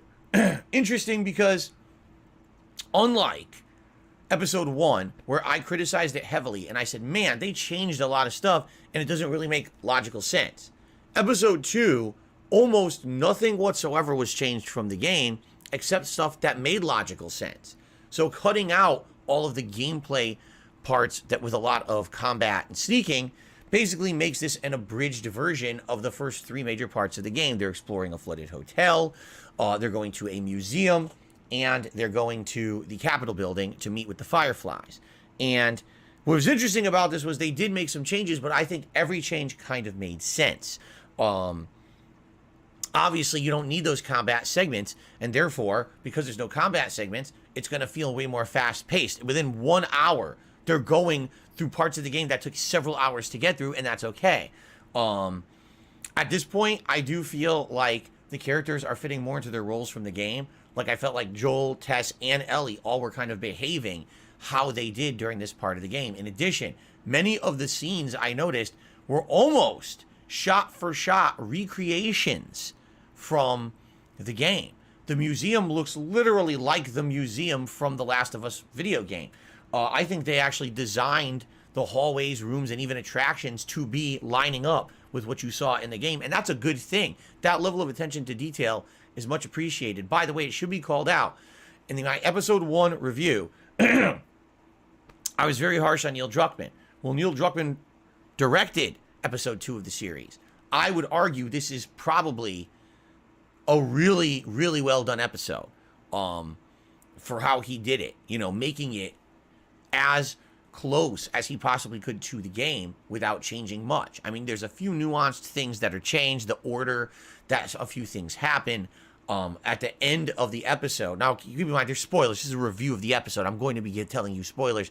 If you didn't play the game yet, I mean, geez, it's been 10 years, time to play it, okay?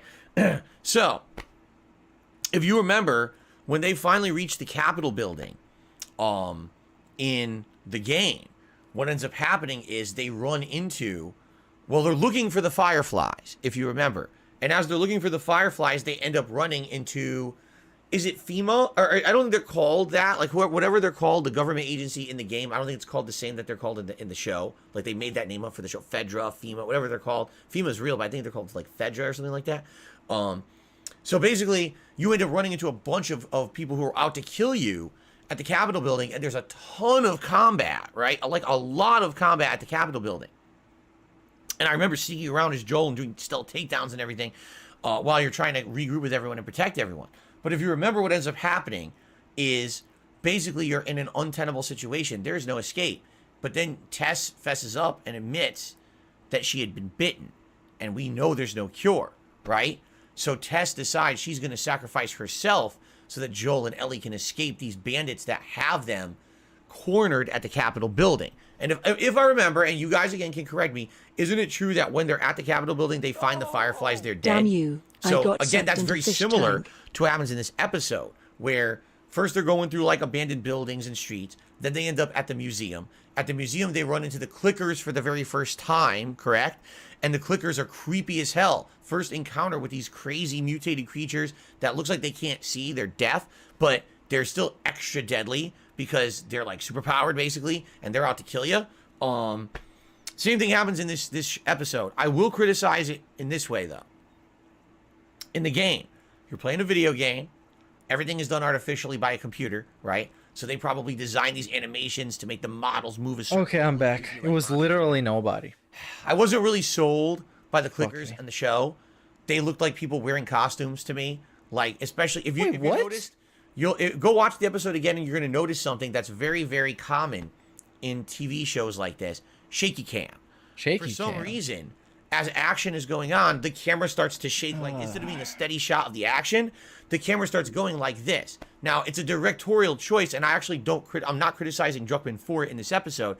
I think what it does, it disguises the fact that the clickers don't actually look perfect. Wait, you know what I mean? Like, how are we bringing fucking Druckmann in this? Bro, this dude is such a piece of shit. Outfits rather than scary, creepy monsters like they do in the game. Because in the game, they're 3D rendered. They're not real. They can look as crazy as you want. They look pretty good in the TV show. Real life, if it's real life practical effects that they're using, which they did, they're limited. So they basically made it look a little bit more realistic by having the shaky cam during the action. No, that's not what they do. I don't think they looked as scary as they could. That shaky cam because it was an erratic running away from a monster scene. It was supposed to be like that. Like what did you want it to be? Like one take? But that's neither here nor there.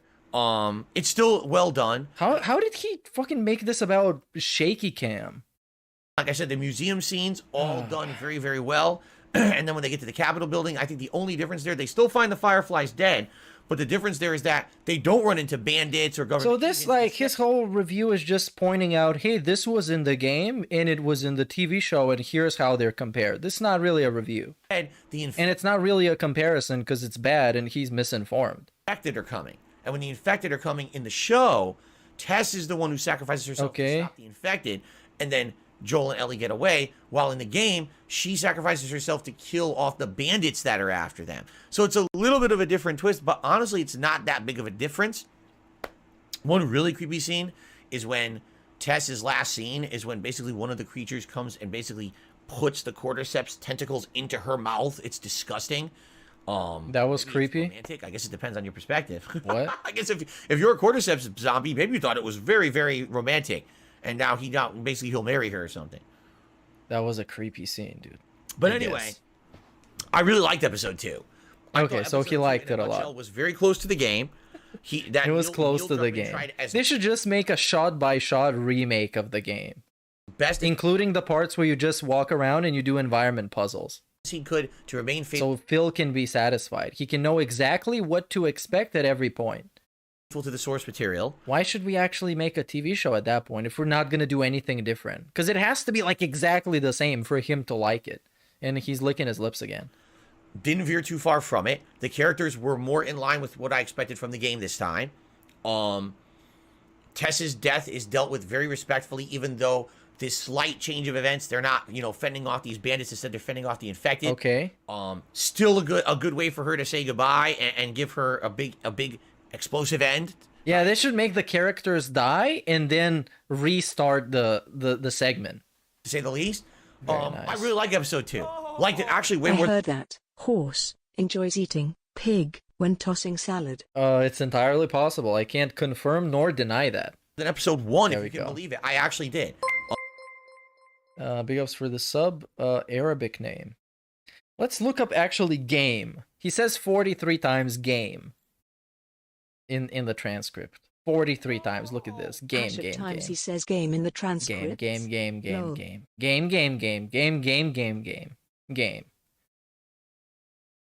I don't actually have much to criticize. Besides, like I said, the clicker's not looking as scary or realistic as they basically could. How? Shaky cam to hide it. Outside of that, they didn't do shaky cam to hide it. If anything, it was dark to hide it. Okay. Now how they should look realistic, Phil? What is the realistic looking? On episode 3, I thought they looked pretty good. This seems to be the episode everyone. I don't know what he expected. People even said things like Phil's going to get canceled for his review. Oh, of episode Phil's 3. going to get canceled. Okay, why? He's not the same guy, dude. Now he doesn't hate gay people anymore. Well, first of all, he's an ally now. With Joel and Ellie. By just saying he likes them and he wants people to be happy by calling people certain words. Joel's kind of confused as to what to do because he just lost Tess, who was basically his life mate at that point. Not to say that maybe they were married or anything, but this is someone who he'd been working with for many years and probably was planning on surviving with for forever. Okay, dude, yes. Out that way. They were literally a couple. With this girl. So I remember they walk into a bar and Ellie sees an arcade machine. Now in the game, it's an arcade machine that's supposed to be representative of like a 1990s fighting game. Or is it a zombie game? I'm trying to remember. Basically, it's an homage to a 1990s arcade game, and she makes a reference. It was literally Street Fight. It was literally Mortal Kombat, dude. Literally Mortal Kombat. In the game or whatever, and it's kind of neat. Well, in the show, they actually got a Mortal Kombat 2 arcade machine. Now, yeah, I'm talking about the show. That was neat because Tess knew facts about Mortal Kombat 2. Oh wow! Basically, knowing it was very nostalgic to know it. Bro, this is such a dog shit review. If she had gotten her hands, maybe he might actually be the worst reviewer. Like I'm not even over exaggerating this because I don't like him. Pig lying in English is pathetic. Easy mode. He should lie in different languages.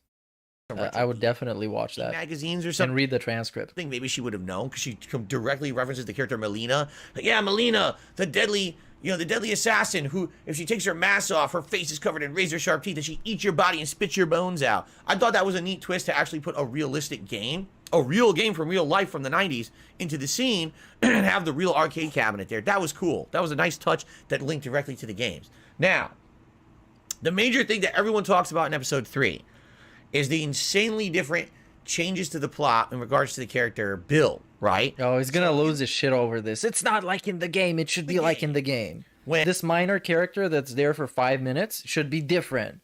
And it was a massive part of the game, even though I'm struggling to remember his name. Joel and Ellie arrive at this town. Joel knows that Bill basically owns the town. He controls it. He's one of these doomsday preppers, survivalists. He set up all these booby traps around the town so that the infected don't get into the town. And if they do, they get trapped and killed. He also set it up so invaders and raiders can't do it. It's basically Bill's town, right? He runs the deal. Now, they meet Bill in the game. They actually go through the entire town together. Bill brings them to his secret bunker. They stock up. They explain their mission to him. He's like, all right, I'm going to help you through town because this is my town. Everyone else's bit was evacuated, but I'll get you through town to where you need to go. And eventually he gets them to a place where he thinks he's going to find a car battery. There is no car battery. The car battery is gone or broken, if I remember correctly. Then there's some tie into a plot line where you realize someone who used to be his life mate apparently passed away in town. And you find notes and things from this character. And then basically what you find out is that Bill was in a gay relationship with this guy. They had some kind of a falling out, and the guy eventually died in this town. But Bill, I guess, he knew what accepted This it. is such a gin brain review, man. Because, like, you don't know, is he talking about the game? Is he talking about the show? Because it's constantly like, well, in the game, like, they did this, and then, like, in the show, they did this, and then, but because that was, like, in the game.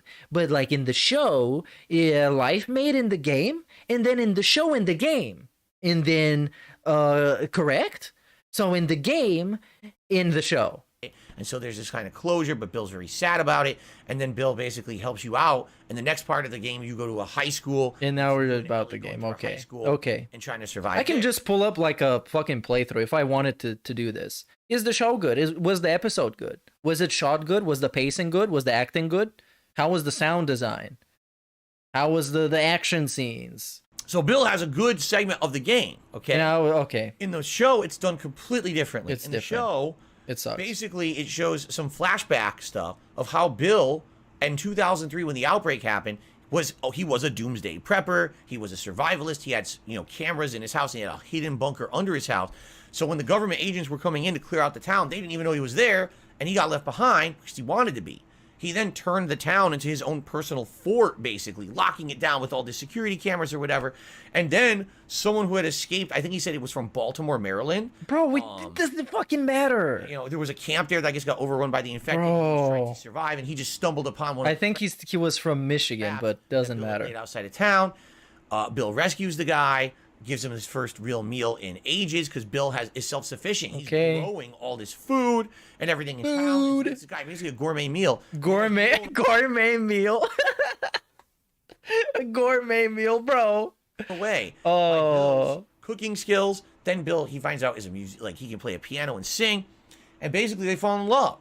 And then comes this gay love story between two guys in this post-apocalyptic environment. It's a gay love story, big ups. And Forgotten more words in languages. Pig, hadn't known / seen. Who does Jasper love more, horse or pig? Dave doesn't understand credit cards. Waste of space. Definitely horse. Definitely horse. Jasper, I haven't seen Jasper give a fuck about DSP in particular. I haven't seen it at all. Then eventually, how does it tie into The Last of Us? Because this is totally different from how it pans out in the game. It's basically the same way, man. The outcome is the same. They get a car and they leave, and the dude dies. The plot, well, you find... I mean, spoilers, but you probably knew that. Out that Joel and Tess eventually befriended them by talking to them on a CB radio. And now we're just retelling the plot of the episode. There's no point to this review. It's nothing. It's just a recap, and it's a bad recap. Because recap channels usually put some kind of clips in it, and this is just a gin brain alcoholic dude trying to piece together things that happen, and he constantly jumps between the game, the show, the game, the show, the game, the show. And basically, they came for dinner. And fucking sucks. No wonder this. Oh wow, this has 2,000 views. Wow, this is incredible. Incredible. Let's see the comments. There are no comments. There are no comments. Really? No way. There's no comments. There got to be some comments. Big ups Nolan for the sub, dude. A love story between two guys. Oh yeah, there are comments. The TV reviews are interesting. It's good to hear what you think. Okay, so it's good for you to remember what actually happened in the TV show with minimal information added. I think you're exactly right.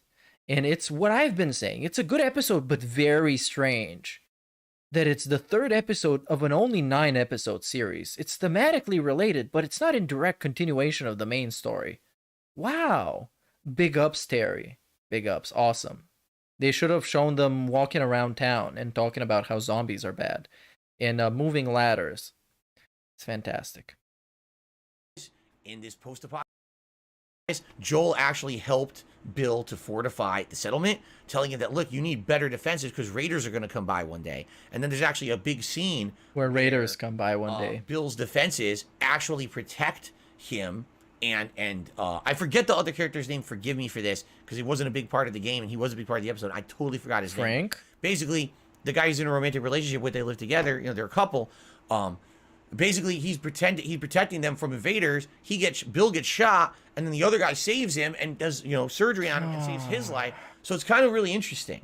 Now, I watched this episode 2 days ago, and it's exactly just going through beat by beat exactly what happens in the show. Exactly. Where it gets kind of really sad and depressing and realistic is that the whole second half of the episode deals with Bill and, you know, his significant other now in old age, because they've lived 20 years in this settlement together, defending it from all comers. It's not the last half. It's just like 10 minutes at the end, right? And basically now he can't stop tweaking, man. He constantly just picking his ears. He twitching, picking his skin. What the fuck is wrong with this guy? Surprising flip, because all the illusions in the episode previously were that Bill was the one who was going to get old and get sick.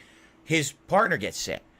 Who knows? I'm probably banned on this channel, but I'm gonna leave a comment because I have a very nice comment to leave. Forgot his name.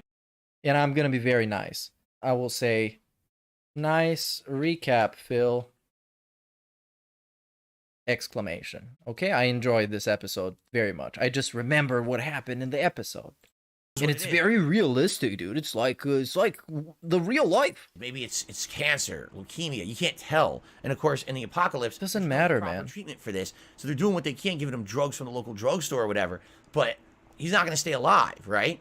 So, in this kind of almost Romeo and Juliet kind of finale, the two of them decide it's going to be the guy's last day, and they both take these drugs together. Okay. And choose to pass away, to take their own lives, because if the Bill's significant other is going to pass away, he says, I had no reason to live either. I lived because of you, and if you're gone, I have no reason to go on. So, you know, it's a romantic way to go out. And they do. They go out together. They die together.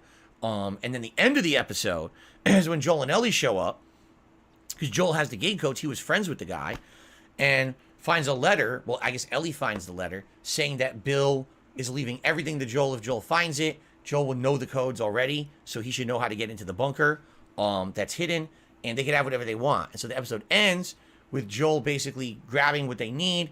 They have a truck now, and they can drive away, and that's the end of the episode. Hey, there we go. Snort Burnell is back. Yeah. Yeah. Baller alert. Baller alert.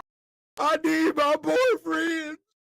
Different. Literally, completely and utterly different from the story of the game. This is worthless. The way it pans out. It's worthless. This might be some of the most piece of shit content he's ever made. What does he spend the next 6 minutes talking about? He literally just summarized the episode. Never see Bill alive. He's dead by the time that Joel and Ellie get there. Now here's the thing. All right? What is the thing? Two schools of thought on this. One school Two schools of thought. One school of thought is that it should have been closer to the game. The other school of thought is that it's good because it's different. Wow, what a great episode. And the other school of thought is, wow, what a terrible episode. The people who like the episode are basically people who are like, wow. Oh, this is so... It's even more of a basic opinion than I even thought. Because I thought at least he would have some kind of a opinion, dude. And I was like, whoa, this is poo-poo or it's really good? Incredibly good writing. It was a story about survival, love, and the human condition. Right. It was a story about how two guys who, against all odds, meet up out of nowhere, become almost like perfect for each other, and then, you know, go through all this life, real life stuff in the apocalypse. And it's the story of these two surviving the apocalypse rather than the story of Joel and Ellie. Yeah, man, it's just like a self-contained episode of a fucking story, a human story. Departure from the first two episodes. Okay. And it's really well done. It's very emotional. It's very emotional. You know, great directing, great artistic music is great in this episode too. Like, hey, there we go. This is the actual part of the review where it's a review. Well done. Very nice. The other school of thought is... It only took 15 minutes of recapping to get here. This episode is absolutely horrible. Who said in an this? Attempt to give mainstream approval to a gay relationship. Because gay relationships been mainstreamly approved for a long time, dude. It's not... We're not... The episode is... They didn't really break any new ground here by having two guys kiss. And also, this episode would have worked if it was a guy, a girl, two girls, two guys. It's the same story. It's the same story, same relationship. Basically self-contained. And the dude is gay in the game too. Meaning if you removed this episode from the plot of the show, basically the entire episode is how did Joel and Ellie get a car? Yeah, just like in the game. If you remove Bill from the game, it's basically Joel and Ellie get a car. The same thing. They go to a guy, he gives them a car, dies. They have a car now. They could literally just find it, and it's 5 minutes of an episode, and then they're on to the next part of the plot. But instead, you have a whole hour episode about the relationship of these two guys, right? Well, it could have just been a cutscene in the game as well. They just show up at some dude's door. Hey, guy, can we have car? Yes, have car. I am dying. Guy dies. They have car. It time go. So I've seen arguments online about how this episode is... He's seen arguments online. He scrolled through some dude's Twitter. To make a mainstream gay relationship acceptable. The writer should be ashamed of themselves because it has nothing to do with the plot of the show. And some people even go as far to say, you made a zombie apocalypse show. You have a whole episode with not a single zombie in it. There's no zombies in this. So how could this be part of The Last of Us? That's some water brain opinion. Because it's not, in the zombie apocalypse, zombies are just a part of the problem. You also have low shortage of food supply, even with zombies not being around. And you have, like they show in the TV show, the ways that people try and survive by cultivating their own food, taking care of their own safety, like raiders that exist. Now, here's the thing. I hear both arguments. Okay, right? Are you going to have an actual opinion, or we're just reading through Twitter right now? A bunch of people and nobody actually cares about what they have to say because they don't have anything interesting to say. Tell you. I thought this episode was amazing. I cried at the end. Seriously. Hey, there we go. He liked it. It was so well written. It made him wish that Rambo was back. I need my boyfriend. Well acted. It was perfect. But here's what I think I would have liked. I would have liked this to be a 2 hour, not 1 hour. Oh, he wanted more. Movie.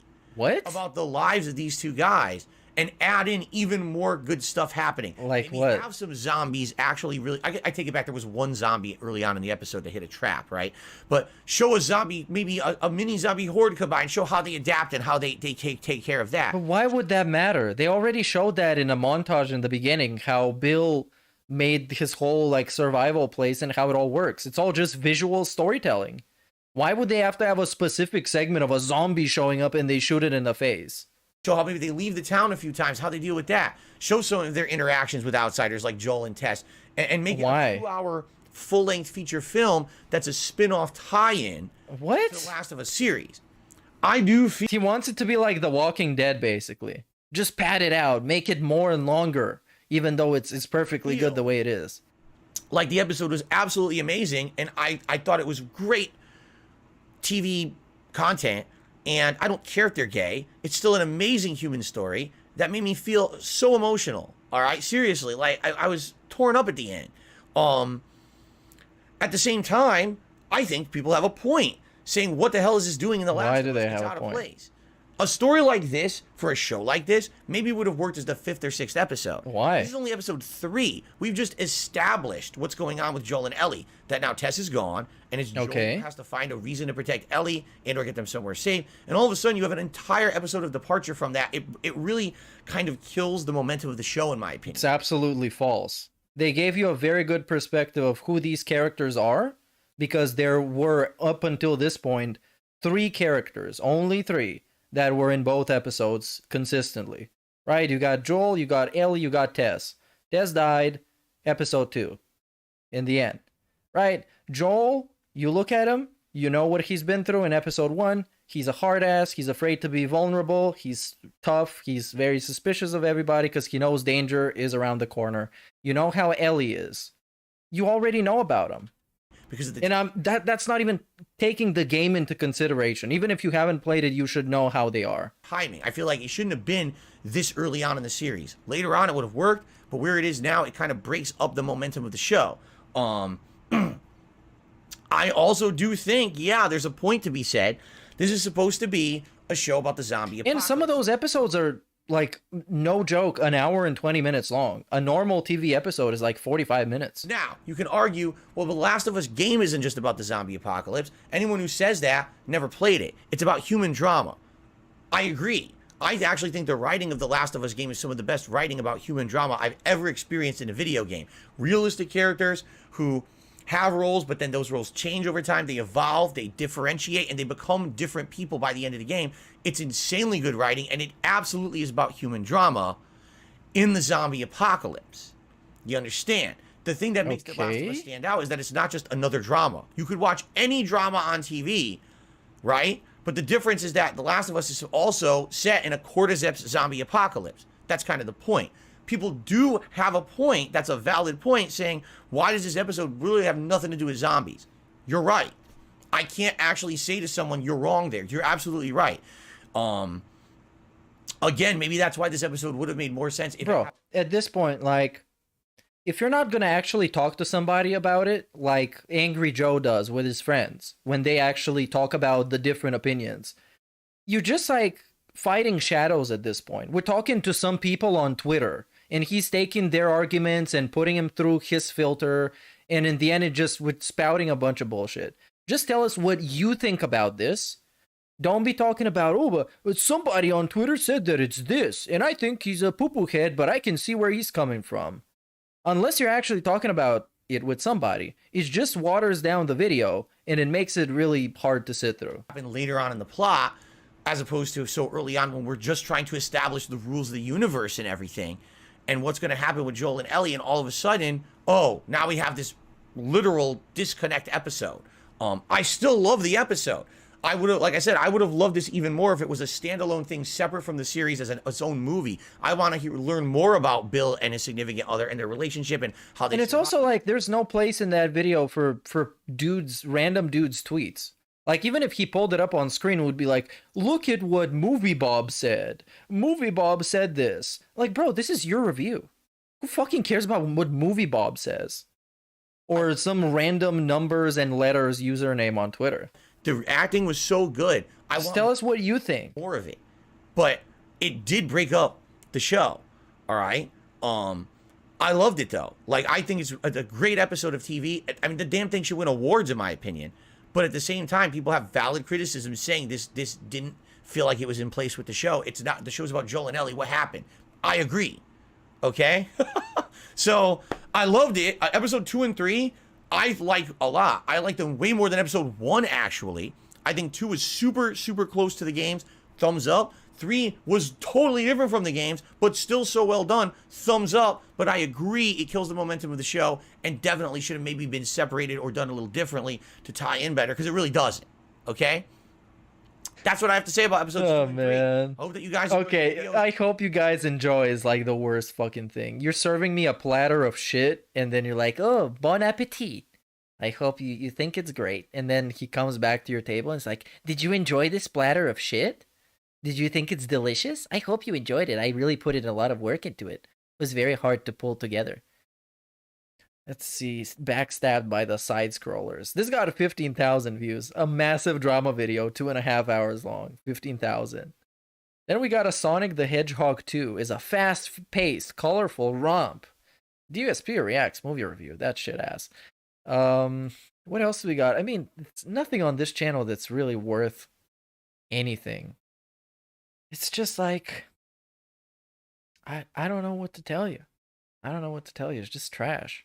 And the DSP Reacts on Saturday was really stupid.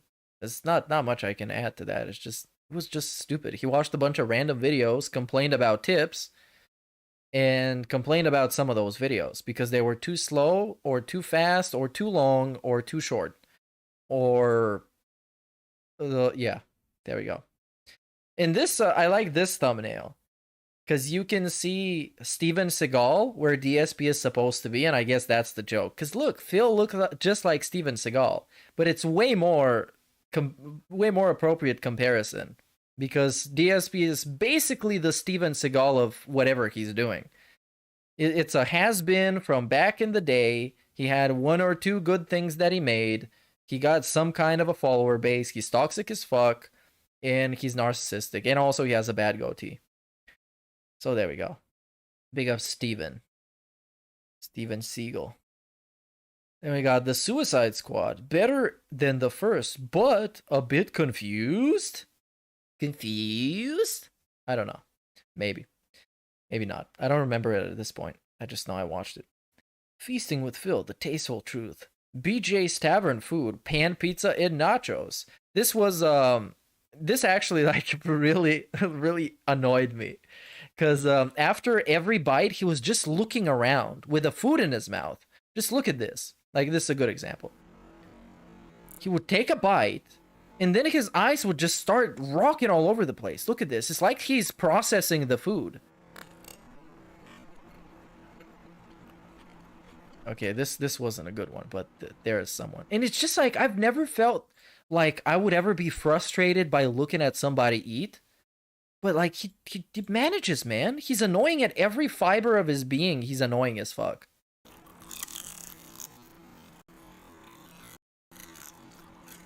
Look, That's what you want. You don't want soggy nachos.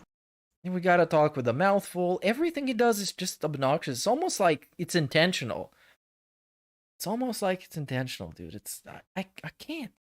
I can't fucking do it. I can't take this shit no more, man. Speaking of which, Wings React post show. Q&A and decompression with chat. Not even 1,000 views. The Wings drama video, 1.6K, 1.8, 2.2, 2.2, 3.1. They drop off by a lot when people found out, wait, this actually sucks? All right. Wow, this is such a clickbait fucking title. Zack Snyder's Justice League is a redemption for the DCEU. What a great redemption. What a story, Mark. What a story, Mark. What a great redemption. They're doing so good right now. They're poppin'. Shazam, massive banger. Everybody loved it. They showed in the theater. They bought 1,000 tickets. And that's why it's on HBO Max right now. Same with Black Adam. Black Adam was the hit of the summer whenever it came out. Probably in January or something. Best episode yet, DSP Reacts. Episode 8. Whoa. It's incredible. So, I mean, I guess that's it. Let's check his Twitter, even though he probably hasn't really... they call me DSP. He probably hasn't sent any updates, because he would be doing something. But he did shitpost this at some weird hours yesterday. This is what he posted. That just retweeted out of nowhere. I don't know what was going on. Pretty sure he was drinking, but I'm drinking. That's just speculation, obviously. But someday he's gonna expose himself for drinking in the middle of the night. Someday it's gonna happen. Someday. I don't know if there's anything else interesting going on his Twitter, because there's hasn't been. He kind of stopped making toxic tweets and beg tweets since he got shit on by Critical, because he realized, wait, this is I'm leaving a paper trail, and people can find it real easy and be like, hey, look, Phil is a toxic piece of shit. So I'm gonna be a toxic piece of shit in the unrecorded segments of my streams. Sound good? Correct? Sound good. And he tagged Respawn and EA in a complaining tweet about Jedi Survivor, which is very good. After a full day of streaming, sadly, I cannot recommend Jedi Survivor to anyone with the game in its current state. Having an awful fluctuating frame rate makes it unplayable, and Respawn and EA should be ashamed. This game needs a patch badly before it's worth buying. And this was another one of those clout chase tweets. Hold on. Why we got the check mark? I'm pretty sure he doesn't have the check mark. But for some reason it's showing up here. It says verified account. Pretty sure he doesn't have it. That's probably a problem with the knitter. So yes. And I mean, I guess that's it. Yeah, that's seems to me like it's a legacy check mark. So I guess that's it, you guys. Today he's having only a late stream, and you bet your ass is gonna be drama. It's gonna be drama city, drama century. It's gonna be things like, man, you guys, like some shit is going on. I couldn't have my day stream, so I would appreciate support tonight because, I had to skip the stream. You know, fucking idiots, they're all talking about, oh, Phil has cancer, oh, Phil has leukemia, oh, Phil is getting divorced. What a bunch of fucking idiots. They're just bullies and assholes and morons. Yeah. Speaking of which, let's look up the what were we talking about? Let's look up the Cobra. The Cobra has a new album. KingCobraJFS album. Let's see this. Love and Vanity. This is an old one. Rebel Revolution. I haven't heard this one. But the new one, oh, here it is. Here it is, yeah. Here it is. It's supposed to be a rap album.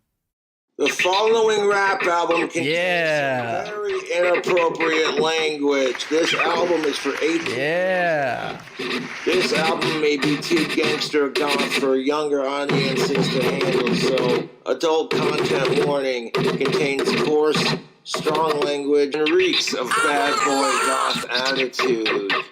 Viewers listening is advised. If you are easily offended... Wait. Did he say viewer listening is advised?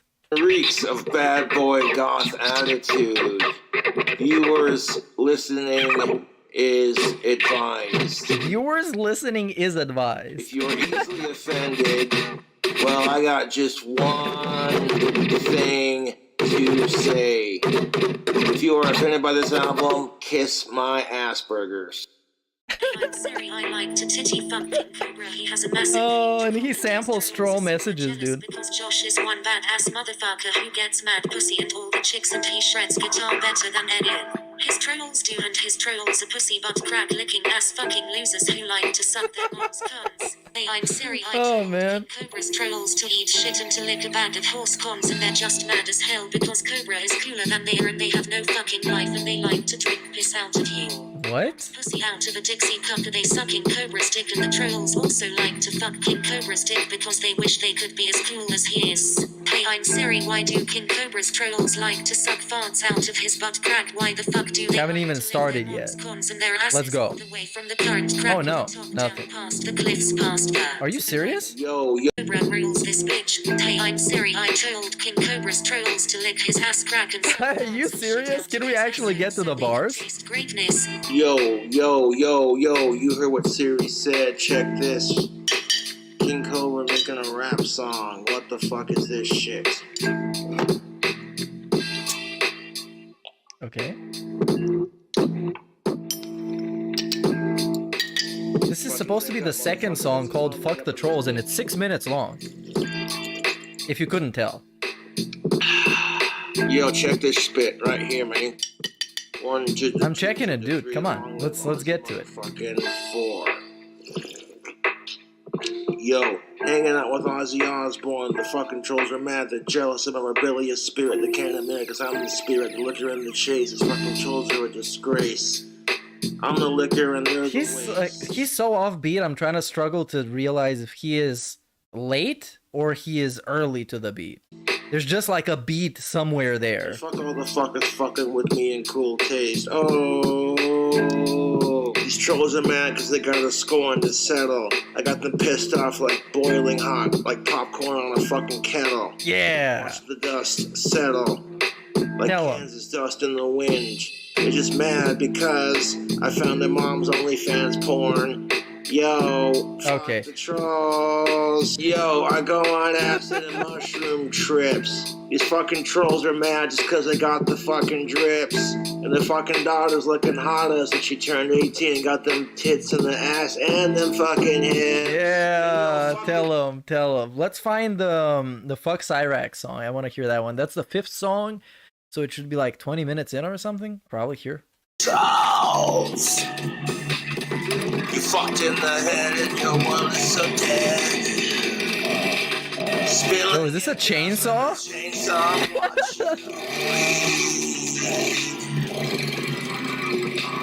Fuck sickos. Oh no, this is Fuck Sickos. Which, it's not on the track list.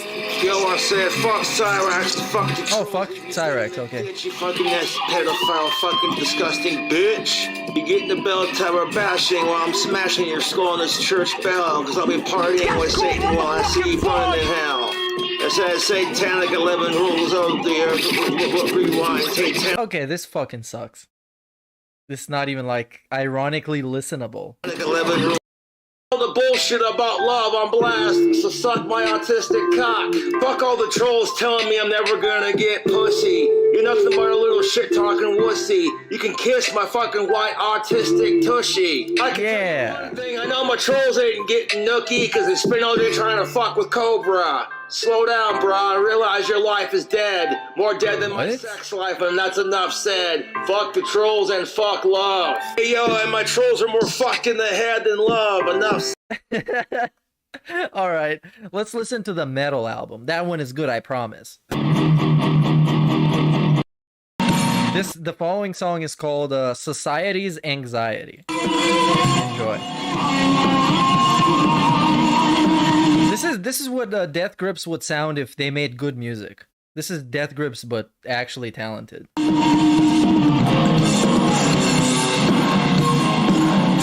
Yeah, yeah, yeah, yeah. Society gives me anxiety. Yeah. It's fucked. I scoff. Society's balls. I like the cover a lot. It really it really looks like what the album sounds. Because you know, you have this nice PNG of just a marijuana leaf that's not even like transparent. You get this other nice PNG of hands making like a triangle, and there's an eye inside of it. You have a weird like pentagram, 666, upside down cross type of vibes. And then you have what looks like, is this a raven that transitions, like fades into a skull that also is sucking something in? It really sounds, it looks like what the album sounds like.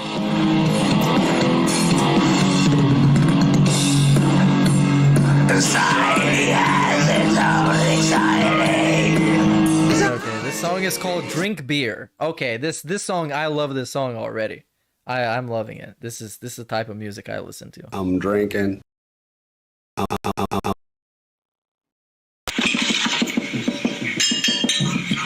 Let's go. Don't disappoint me. Come on. Drink up. It's a nice slurp. Okay, starting off pretty promising.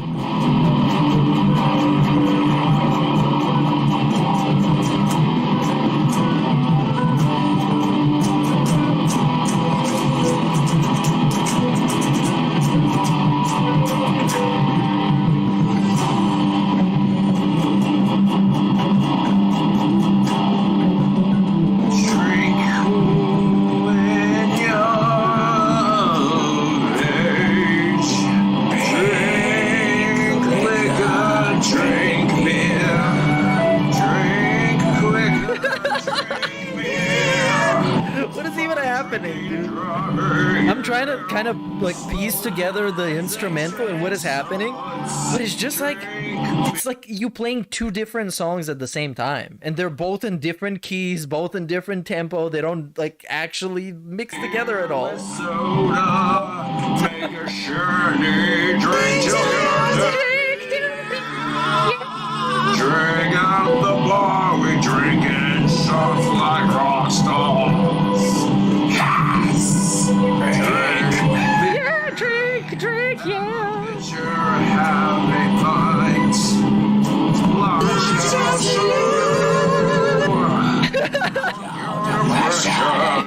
Dude, the back end vocals, the harmonies is something else, dude. You can't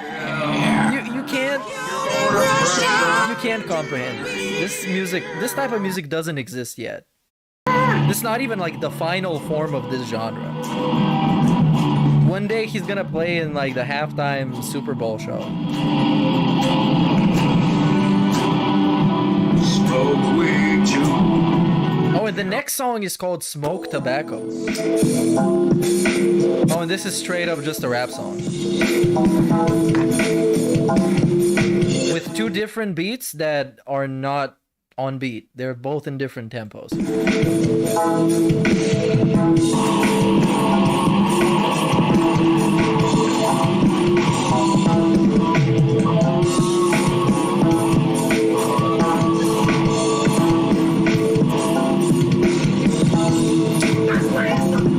Life and stupid people piss me off. I need a cigarette. Smoke tobacco, smoke a pipe, smoke a cigar. I need a hit to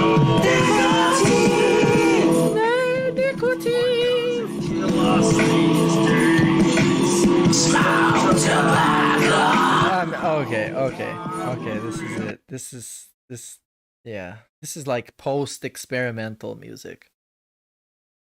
What do we got? We have more? Deep listening session. Is this somebody like actually listening to this, or just the album?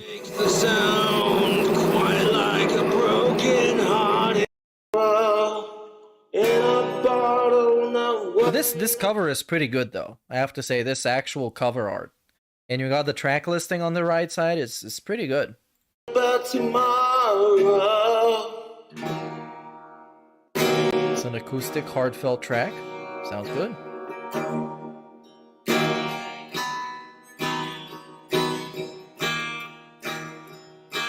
There are actual chords. Okay.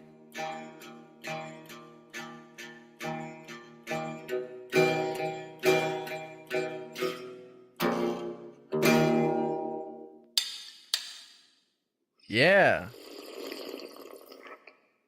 And we slurping again. I'm drinking.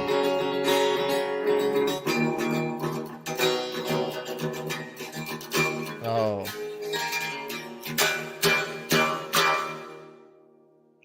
Oh, your cheating ex-wife makes you pay child support. Why does life gotta be such a messy sort? This kind of sounds like Alice in Chains, like late 90s, but without chains. No chains can hold them. Alice Unchained. Cobra Unchained, Unplugged. Probably should stay unplugged. So you go to your favorite speakeasy and talk to the bottom of your glass. Yeah. Just trying to make the world a better place and make the good times last. Oh, your best friend's now dead. You just want to get fucked out of your head. Oh, the fucked up. This is meaningful lyricism. We need more of those nowadays. With your head, well, take a sip. I'm drinking. Liquid sunshine. You'll be feeling just fine.